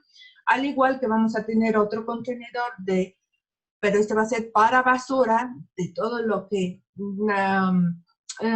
obtengamos como basura de esa habitación específicamente, y también debe de estar forrada con una bolsa de basura, y este contenedor también debe de preferencia tener una tapa. Hay guías específicas y normas específicas que a nosotros nos orientan o nos pautan para poder realizar todo esto dentro de los hospitales. Dentro de esas guías, ¿sí? Nos recomiendan que las bolsas de basura o los contenedores no sobrepasen el 80% de su capacidad. ¿Para qué? Para que nosotros sin peligro podamos amarrar las bolsas o cerrar los contenedores sin el peligro de que tengamos contacto directo con esos desechos, por ejemplo. Entonces, pues es una recomendación más que lo podemos aplicar dentro de esta situación en específico. ¿En qué momento nosotros tenemos que utilizar o no cubrebocas? Además, ya en muchos lugares están agotados los cubrebocas, o nosotros vamos y tratamos de conseguir que una caja de cubrebocas para el uso de los mismos integrantes para cuando el hecho de que uno tenga que salir por las compras o demás, pero la respuesta es todo este material ya nada más se está surtiendo a los servicios de salud. Entonces, llegamos a encontrar cubrebocas. ¿Por qué tenemos que utilizar y cuándo utilizarlos?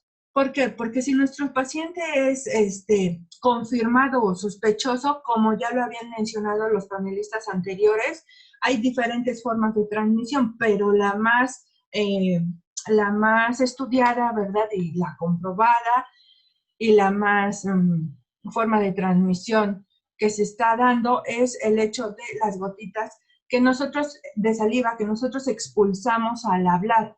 Entonces, si nuestro paciente está confirmado, cuando yo tenga acceso a esa habitación que voy a entrar a realizar el aseo o que voy a entrar a darle sus alimentos, la persona que está aislada debe de cubrirse boca, nariz con un cubrebocas. Si no hay un cubrebocas desechable que tiene ciertas horas de vida, entonces también mencionaban, ¿verdad? Y también se ha encontrado en la literatura que podemos utilizar incluso cubrebocas de tela lavables y reutilizables.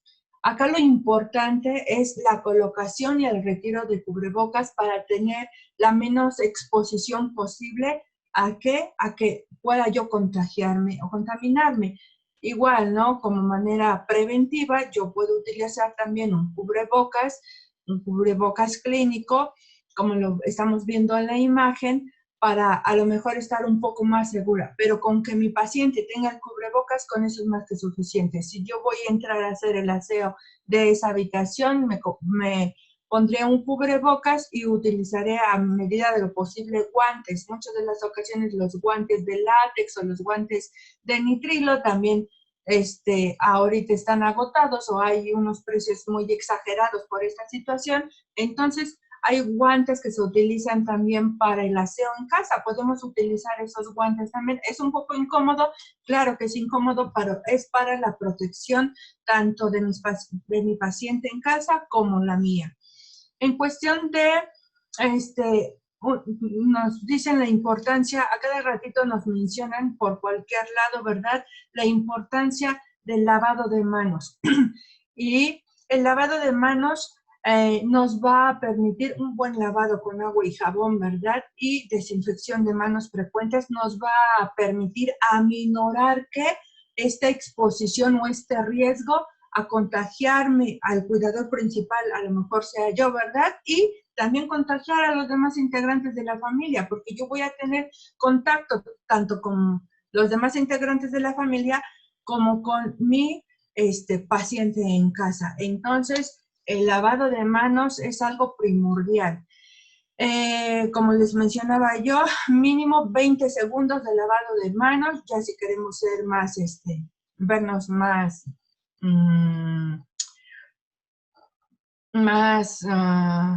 iba yo a decir más pro, ¿verdad? Usar o realizar el lavado de manos clínico dentro de nuestra casa. Es más, hay un día específico del lavado de manos, ¿verdad? Y esto siempre se ha mencionado que aminora costos en muchos aspectos, un buen aseo de manos. La limpieza y desinfección de la casa. ¿Qué es lo que tengo que hacer? ¿Pasarme todo el día limpiando la casa? Pues no, puedo hacerlo una vez al día, ¿sí? Teniendo en cuenta todo lo que yo ya les he mencionado y también nuestros demás panelistas lo han mencionado en cuestión de prevención, de andar tocándonos la cara, ¿verdad? A cada ratito, sin las manos limpias o de ¿cómo se llama? Nada más hacer una desinfección de las superficies que están en la casa o que están en mayor contacto con mi paciente. No, siempre debe de ser primero una limpieza con agua y jabón y posterior a eso desinfectarlo. Muchas de las ocasiones las dudas de las personas es, ¿pero con qué lo desinfecto? Pero le vacío a lo mejor medio litro de cloro a, no sé, 5 litros de agua para trapear o para limpiar las superficies. No, no es necesario. Ya nuestro panelista anterior nos comentó, ¿verdad?, las diluciones que tenemos que hacer y los tiempos que tenemos que dejar esas diluciones sobre las superficies para que hagan efecto. Higiene de ropa y manejo de la basura. La higiene de ropa, como les decía, ya yo coloqué la ropa sucia de mi paciente, ¿verdad?, en una bolsa, en un contenedor con tapa. ¿Qué es lo que puedo hacer? También ya lo comentaban anteriormente. Lavar con agua y jabón es más que suficiente. Si quiero utilizar hipoclorito de cloro, lo puedo utilizar. Incluso también algunos desinfectantes de uso doméstico son efectivos, sí nos sirven, sí desinfectan. Para estas personas que tienen la oportunidad de tener secadoras en casa, pues lo recomendable es que la ropa de los pacientes que estén en aislamiento se pueda secar a la luz del sol, ¿de acuerdo? En la medida de lo posible. Y el manejo de la basura es, como les había yo comentado, el uso de contenedores con tapa, forrados por dentro con bolsas y no exceder su su capacidad a más del 80% para evitar el contacto directo tanto con la ropa como con la basura, ya que voy a estar utilizando de preferencia los guantes en la manipulación de la ropa como de la basura. Cuida tu propio estado de salud si es posible contar con mínimo un termómetro, ¿verdad? Muchas de las ocasiones hoy en día sabemos que los pacientes que son positivos a COVID o altamente positivos llegan a desaturar. Entonces muchos chicos me dicen, maestra, es que puedo yo comprar un oxímetro y si puedo confiar en lo que me diga la lectura. Pues de hecho nosotros utilizamos en los hospitales, bueno, en los hospitales tenemos los monitores, ¿verdad? Con los oxímetros integrados a los monitores, pero también hay oxímetros portátiles, pero mínimo nuestros termómetros y saberlos leer. Y también en cualquier situación en donde yo no tenga o yo no sepa cuáles son los parámetros normales en un adulto joven, tanto de la temperatura o cuánto me tiene que marcar de saturación de oxígeno. Entonces, por eso, como les comentaba yo desde un principio, pues tener de preferencia un contacto con algún profesional de la salud y me di a la tarea de buscar algún número, ¿verdad? Muchas de las ocasiones han probado diferentes números y dicen, es que llamo y no me contesta, no está la grabadora, ¿verdad? Estos son los números a los que podemos llamar para orientación y que nosotros sepamos qué hacer o no hacer en diferentes situaciones que se llegan a presentar en la atención o en el cuidado de nuestros pacientes, ya sean positivos o altamente positivos. No, hasta aquí yo les comparto. Voy a estar atenta a sus preguntas o comentarios después de la siguiente ponente, creo. Gracias. Muchas gracias, maestra Nuri. Bien, tenemos ya el tiempo casi encima, pero la información es muy importante, entonces les pedimos que se mantengan conectados y voy a presentar a nuestra siguiente panelista, la maestra Madaí Muñoz Covarrubias. Nos comparte su experiencia basada en la evidencia. La maestra Madaí estudió la licenciatura en enfermería en la Benemérita Universidad Autónoma de Puebla. Cuenta con una maestría en enfermería por la misma universidad. Realizó un curso monográfico de perinatología en el Hospital de la Mujer en Puebla. Tiene una especialidad de enfermera pediatra por el Hospital para el Niño Poblano. Ha trabajado en el Hospital General Sur y en el Hospital General Zona Norte de Puebla, que pertenecen a la Secretaría de Salud, y al mismo tiempo se ha desempeñado de forma particular, brindando cuidados profesionales. Actualmente se desempeña en el Instituto Mexicano de Seguro Social en el primero, segundo y tercer nivel de atención.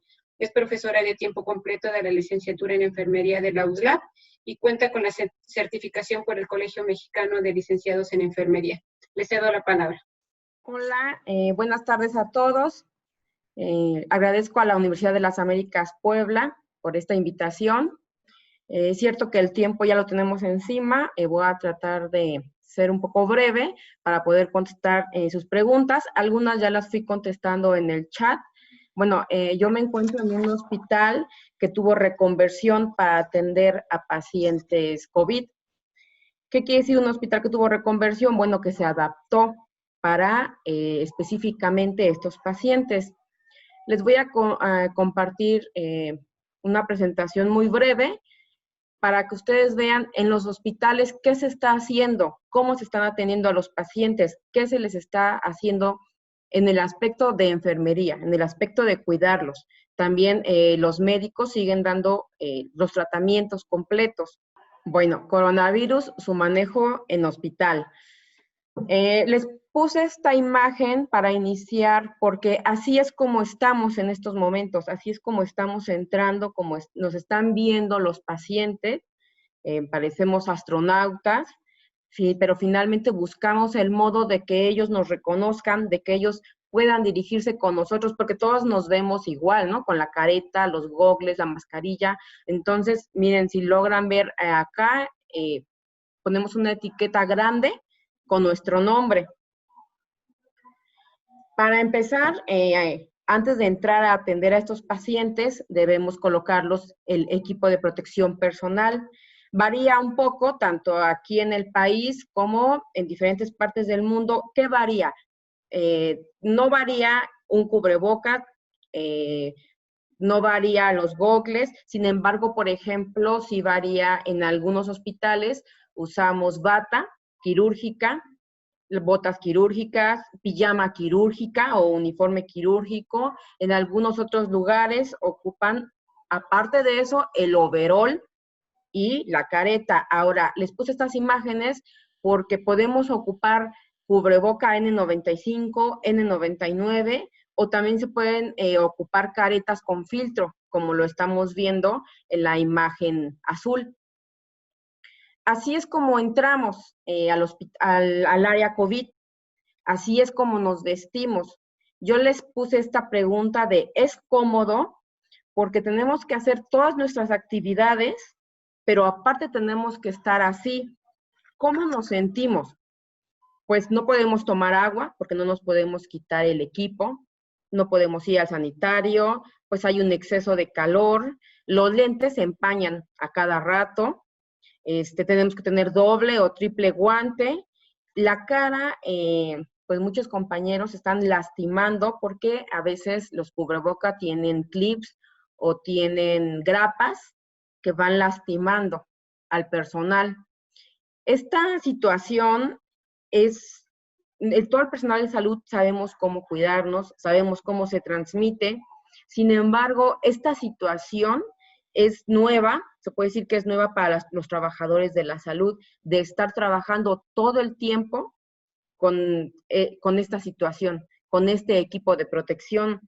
Muchos trabajadores se están contagiando, algunos compañeros están falleciendo, entonces, pero aún así estamos dando todo. Estamos trabajando con nuestros pacientes están solos, no pueden tener familiares adentro.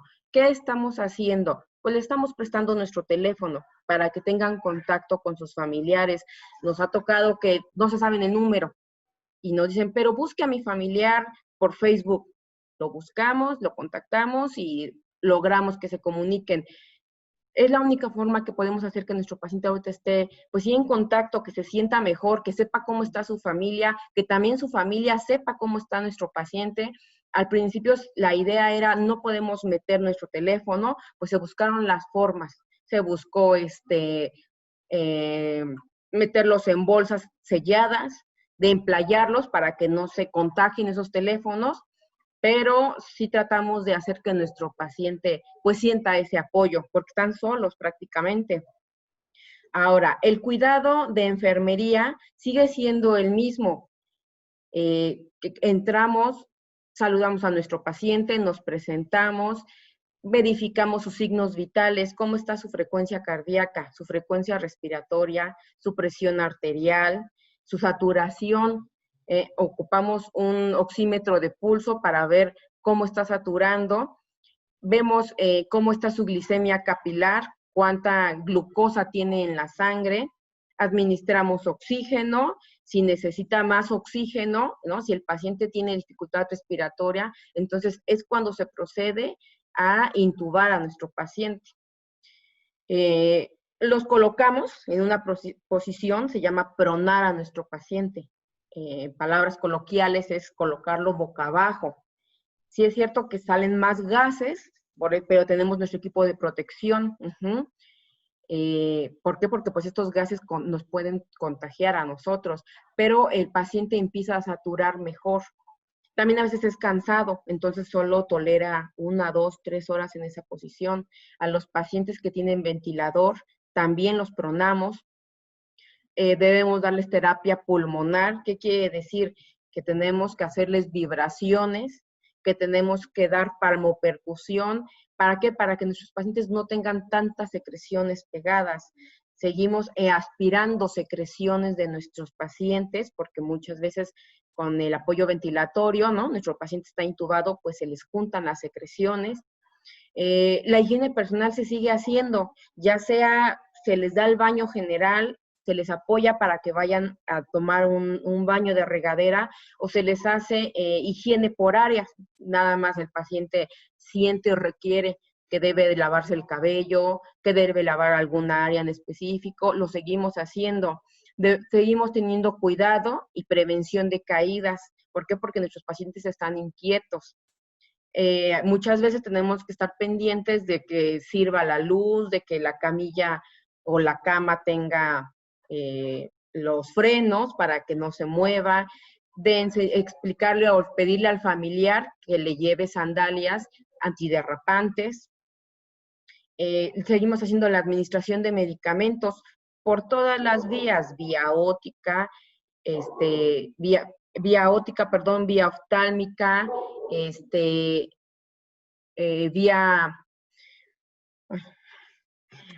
vía intravenosa, ¿no? Le seguimos poniendo, pues, lo que mucha gente le llama el suero, que es la terapia de infusión, lo seguimos haciendo. Les cuidamos si tienen algún catéter, si tienen alguna sonda nasogástrica, una sonda orogástrica para pasarles medicamento, lo seguimos haciendo.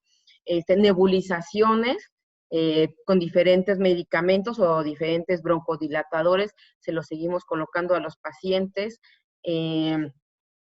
Todos los cuidados que se deben dar a un paciente los seguimos haciendo.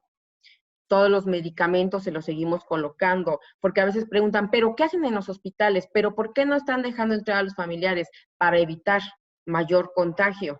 Sin embargo, los pacientes siguen teniendo ese cuidado de enfermería. Veía yo varias preguntas, por ejemplo, que decían de la leche materna, sí se les puede seguir, las mamás positivas pueden seguir lactando a sus bebés.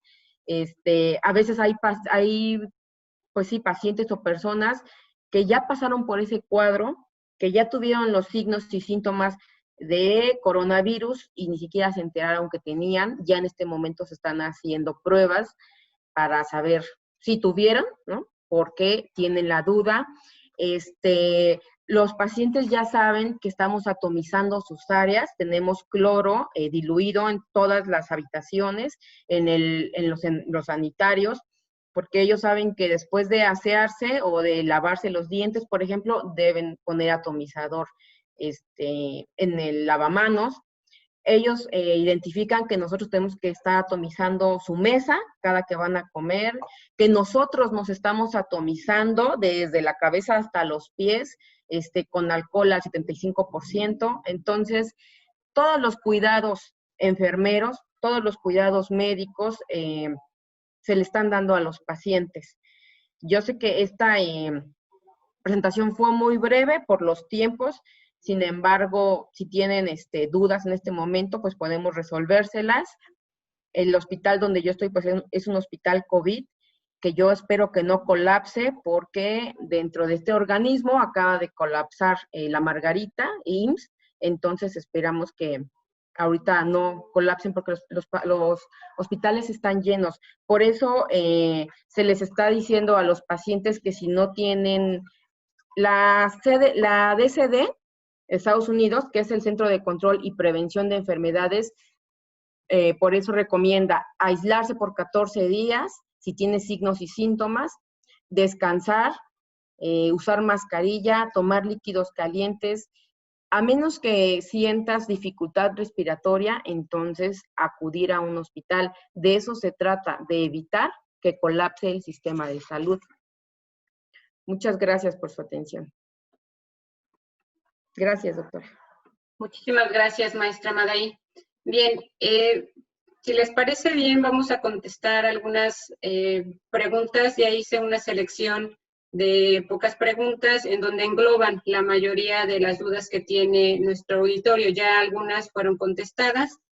Y bueno, voy a empezar con la doctora Corina. Dice que hay un estudio reciente en Cuba que recomienda el aseo de la cavidad oral de manera frecuente para disminuir la carga viral, ya que se sabe que el virus se replica en boca y nariz mayormente. No sé si doctor José Luis sepa algo al respecto. Sí, es una pregunta interesante. Efectivamente, el virus se replica en la mucosa oral, en la mucosa respiratoria. Entonces, sí, si nosotros estamos hablando, estamos dispersando partículas de saliva, y ahí es donde sí podría ser interesante hacerse el enjuague bucal.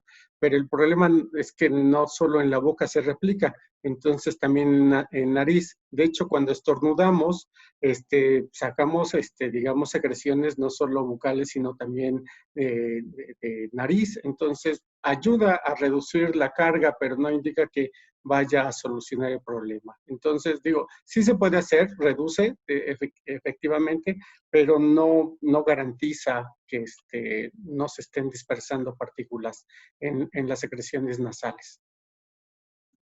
Bien. Otra pregunta de Daniela León. Dice que un paciente COVID se aisló de una habitación que estaba ventilada. Si el paciente se recupera, ¿cuánto tiempo tiene que pasar para que vuelvan a tomar esa habitación con el uso normal? No sé si maestra Madaí o maestra Nuri puedan contestar esta pregunta. Sí, perdón, los pacientes en su domicilio pueden, solamente con el hecho de desinfectar el área donde estuvieron y que ya no tengan signos y síntomas, ya pueden empezar a tener contacto con sus demás familiares. Lo ideal es hacerse una segunda prueba para donde salga ya negativo, pero están tardando mucho las segundas pruebas, hasta un mes está tardando en llegar el resultado. Entonces, ya no es importante o ya no es necesario que el paciente siga aislado. Perdón, no recuerdo cuál era la pregunta. ¿Después de cuánto tiempo pueden utilizar ya normalmente esa habitación sin riesgo de infectarse? Sí, 5 días ya se puede usar esa habitación, pero sí es muy importante que hagamos esa atomizada en esa habitación. Podemos atomizar con cualquiera de las sustancias que ya habíamos mencionado anteriormente, para que entonces todas las superficies queden sanitizadas y entonces ya se puede hacer uso pues de forma libre y tranquila de esa habitación. Bien. Otra pregunta, bueno, hay varias preguntas con respecto a los cubrebocas KN95, que sabemos que este tipo de cubrebocas es desechable, pero nos preguntan si esos cubrebocas se pueden lavar y si se lavan con agua y jabón, como lo han mencionado, si pierden su eficacia para su uso o si se pueden poner al sol y el sol puede inhibir el virus. Sí, de hecho, no está recomendable tallar los cubrebocas. Bueno, los que nada más tienen 3 o 4 oportunidades de vida, podríamos decirlo así, que lo pueden reutilizar 4 veces, pero no es recomendable tallarlos porque se rompen las fibras. Entonces, lo que se puede llegar a hacer es sumergirlos en agua con jabón, mínimo 30 minutos, como ya decía nuestro ponente anterior, y después enjuagarlos y sacarlos al sol. Ajá, pero no tallarlos. Los de tela sí se pueden tallar, pero nos protegen un 10% y los indicados, los NK95, hasta el 90%. Gracias, maestra Nuri.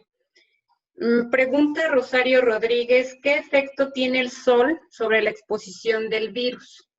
Por lo que se ha habido varias publicaciones donde dicen que la vitamina D tiene, se ha visto que en pacientes con deficiencia de vitamina D pudiera tener algún riesgo mayor. No sé si alguien tiene algún comentario al respecto.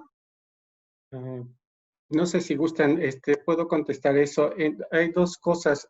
Uno es el sol como tal, en cuanto al efecto sobre las partículas virales. Digamos, si uno piensa que en lugares soleados podría ser un beneficio, no ha sucedido. De hecho, en Australia, que sería donde en tiempos de los picos de infección, que había más sol, pues no cambió la parte epidemiológica de infección, o sea, no se redujo.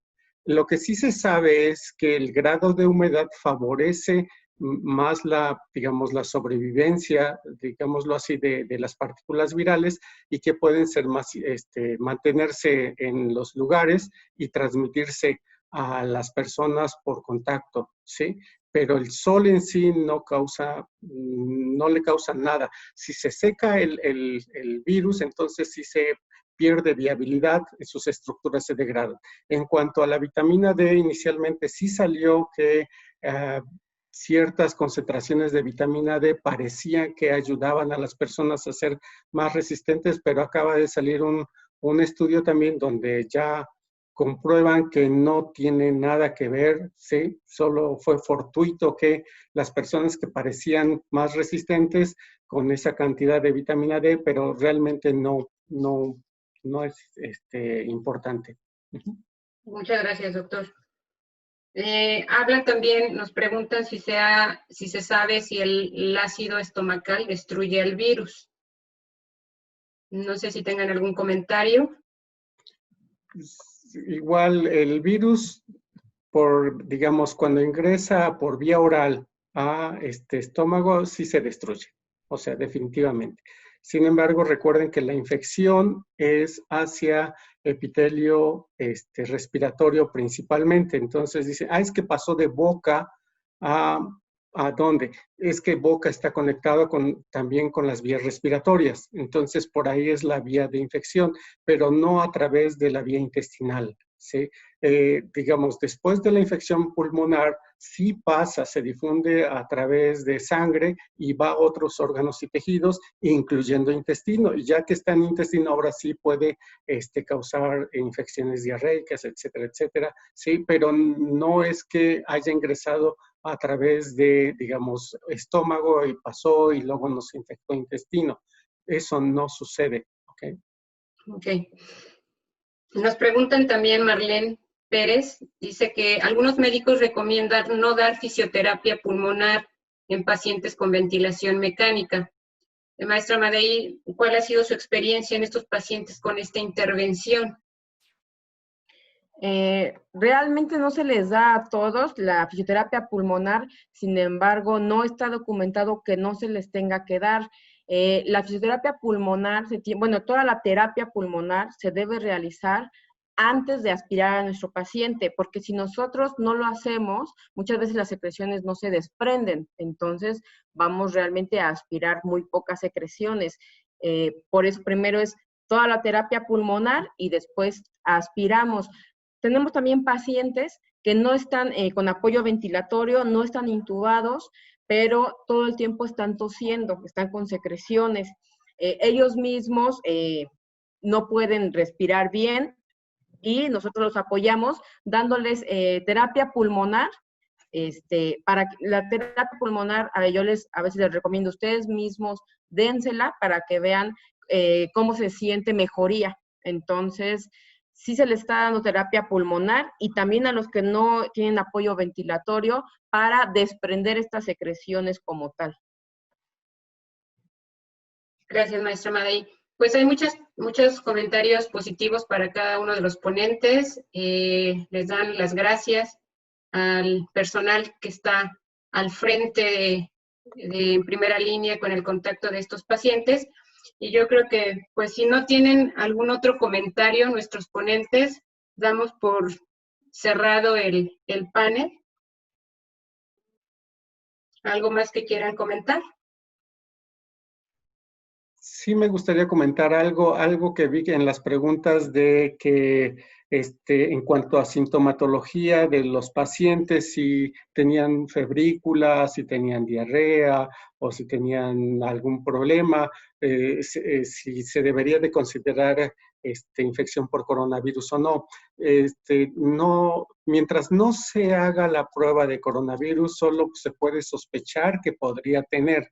Y entonces el problema de estas enfermedades es que son cuadros clínicos comunes con otras patologías causadas por otros virus, incluyendo por algunas bacterias. Entonces, no se puede definir que sea coronavirus o COVID-19, como le quieran llamar ustedes, hasta que no se certifique que el organismo causante es el coronavirus, ¿sí? O sea, no se puede decir solo por 1, 2 o 3 rasgos clínicos es coronavirus. Incluso vi una pregunta que si se debería de administrar acitromicina o ivermectina a los pacientes asintomáticos.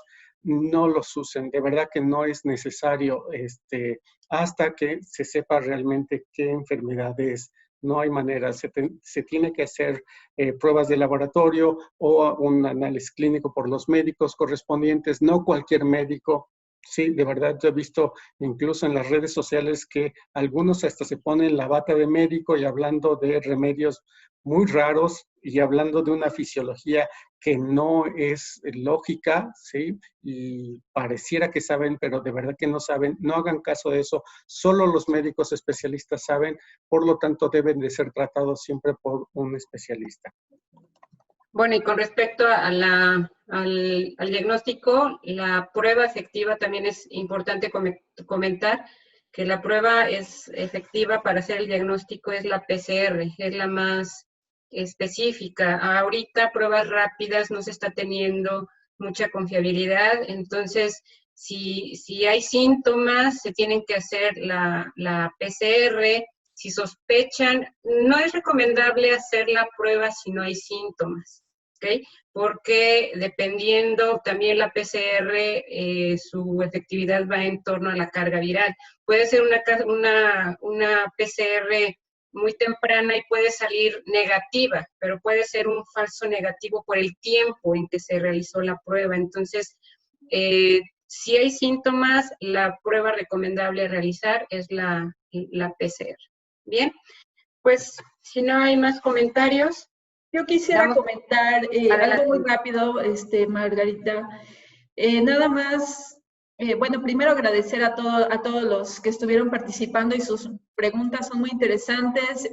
Ahí en las ponencias dejamos algunos correos por si quisieran alguna pregunta directa y ya más particular con cada uno de nosotros.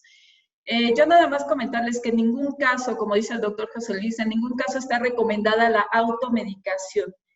Los medicamentos, todos los medicamentos pueden tener efectos no deseados en las personas. Entonces, lejos de estarse protegiendo, pueden estar dañando los órganos que se encargan de limpiar el organismo de fármacos o de medicamentos, como son el hígado y los riñones. Entonces, lejos de estarse protegiendo, pueden estar dañando sus riñones o su hígado. Entonces, la protección debe de ser, como ya mencionamos, mucho la higiene personal, el lavado de manos y el uso de cubrebocas o caretas, quien quiera usarlo. Lejos de eso, la automedicación está completamente contraindicada a menos que haya sido prescrita por un profesional, un médico especialista. No acaparen medicamentos, no hay que comprar, no hay que entrar en pánico y automedicarse.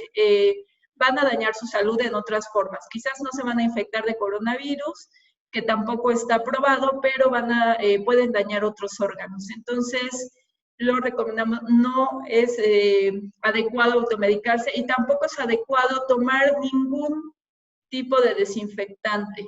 Van a dañar también sus mucosas. He estado viendo muchas publicaciones del dióxido de cloro que si previene, no. Pueden dañar sus mucosas, pueden dañar otros órganos. Entonces, definitivamente no lo hagan. Y bueno, agradecerles. Eso sería todo mi comentario. Muchas gracias, doctora Irene. Bien, pues así es como damos por terminado el panel de coronavirus y su manejo en casa y hospital. Muchas gracias por su preferencia. Gracias a la Universidad de las Américas Puebla por abrir este foro a los académicos para compartir conocimiento y experiencias. Gracias a TV UDLAB por toda la coordinación de estos seminarios. Tengan todos un excelente día.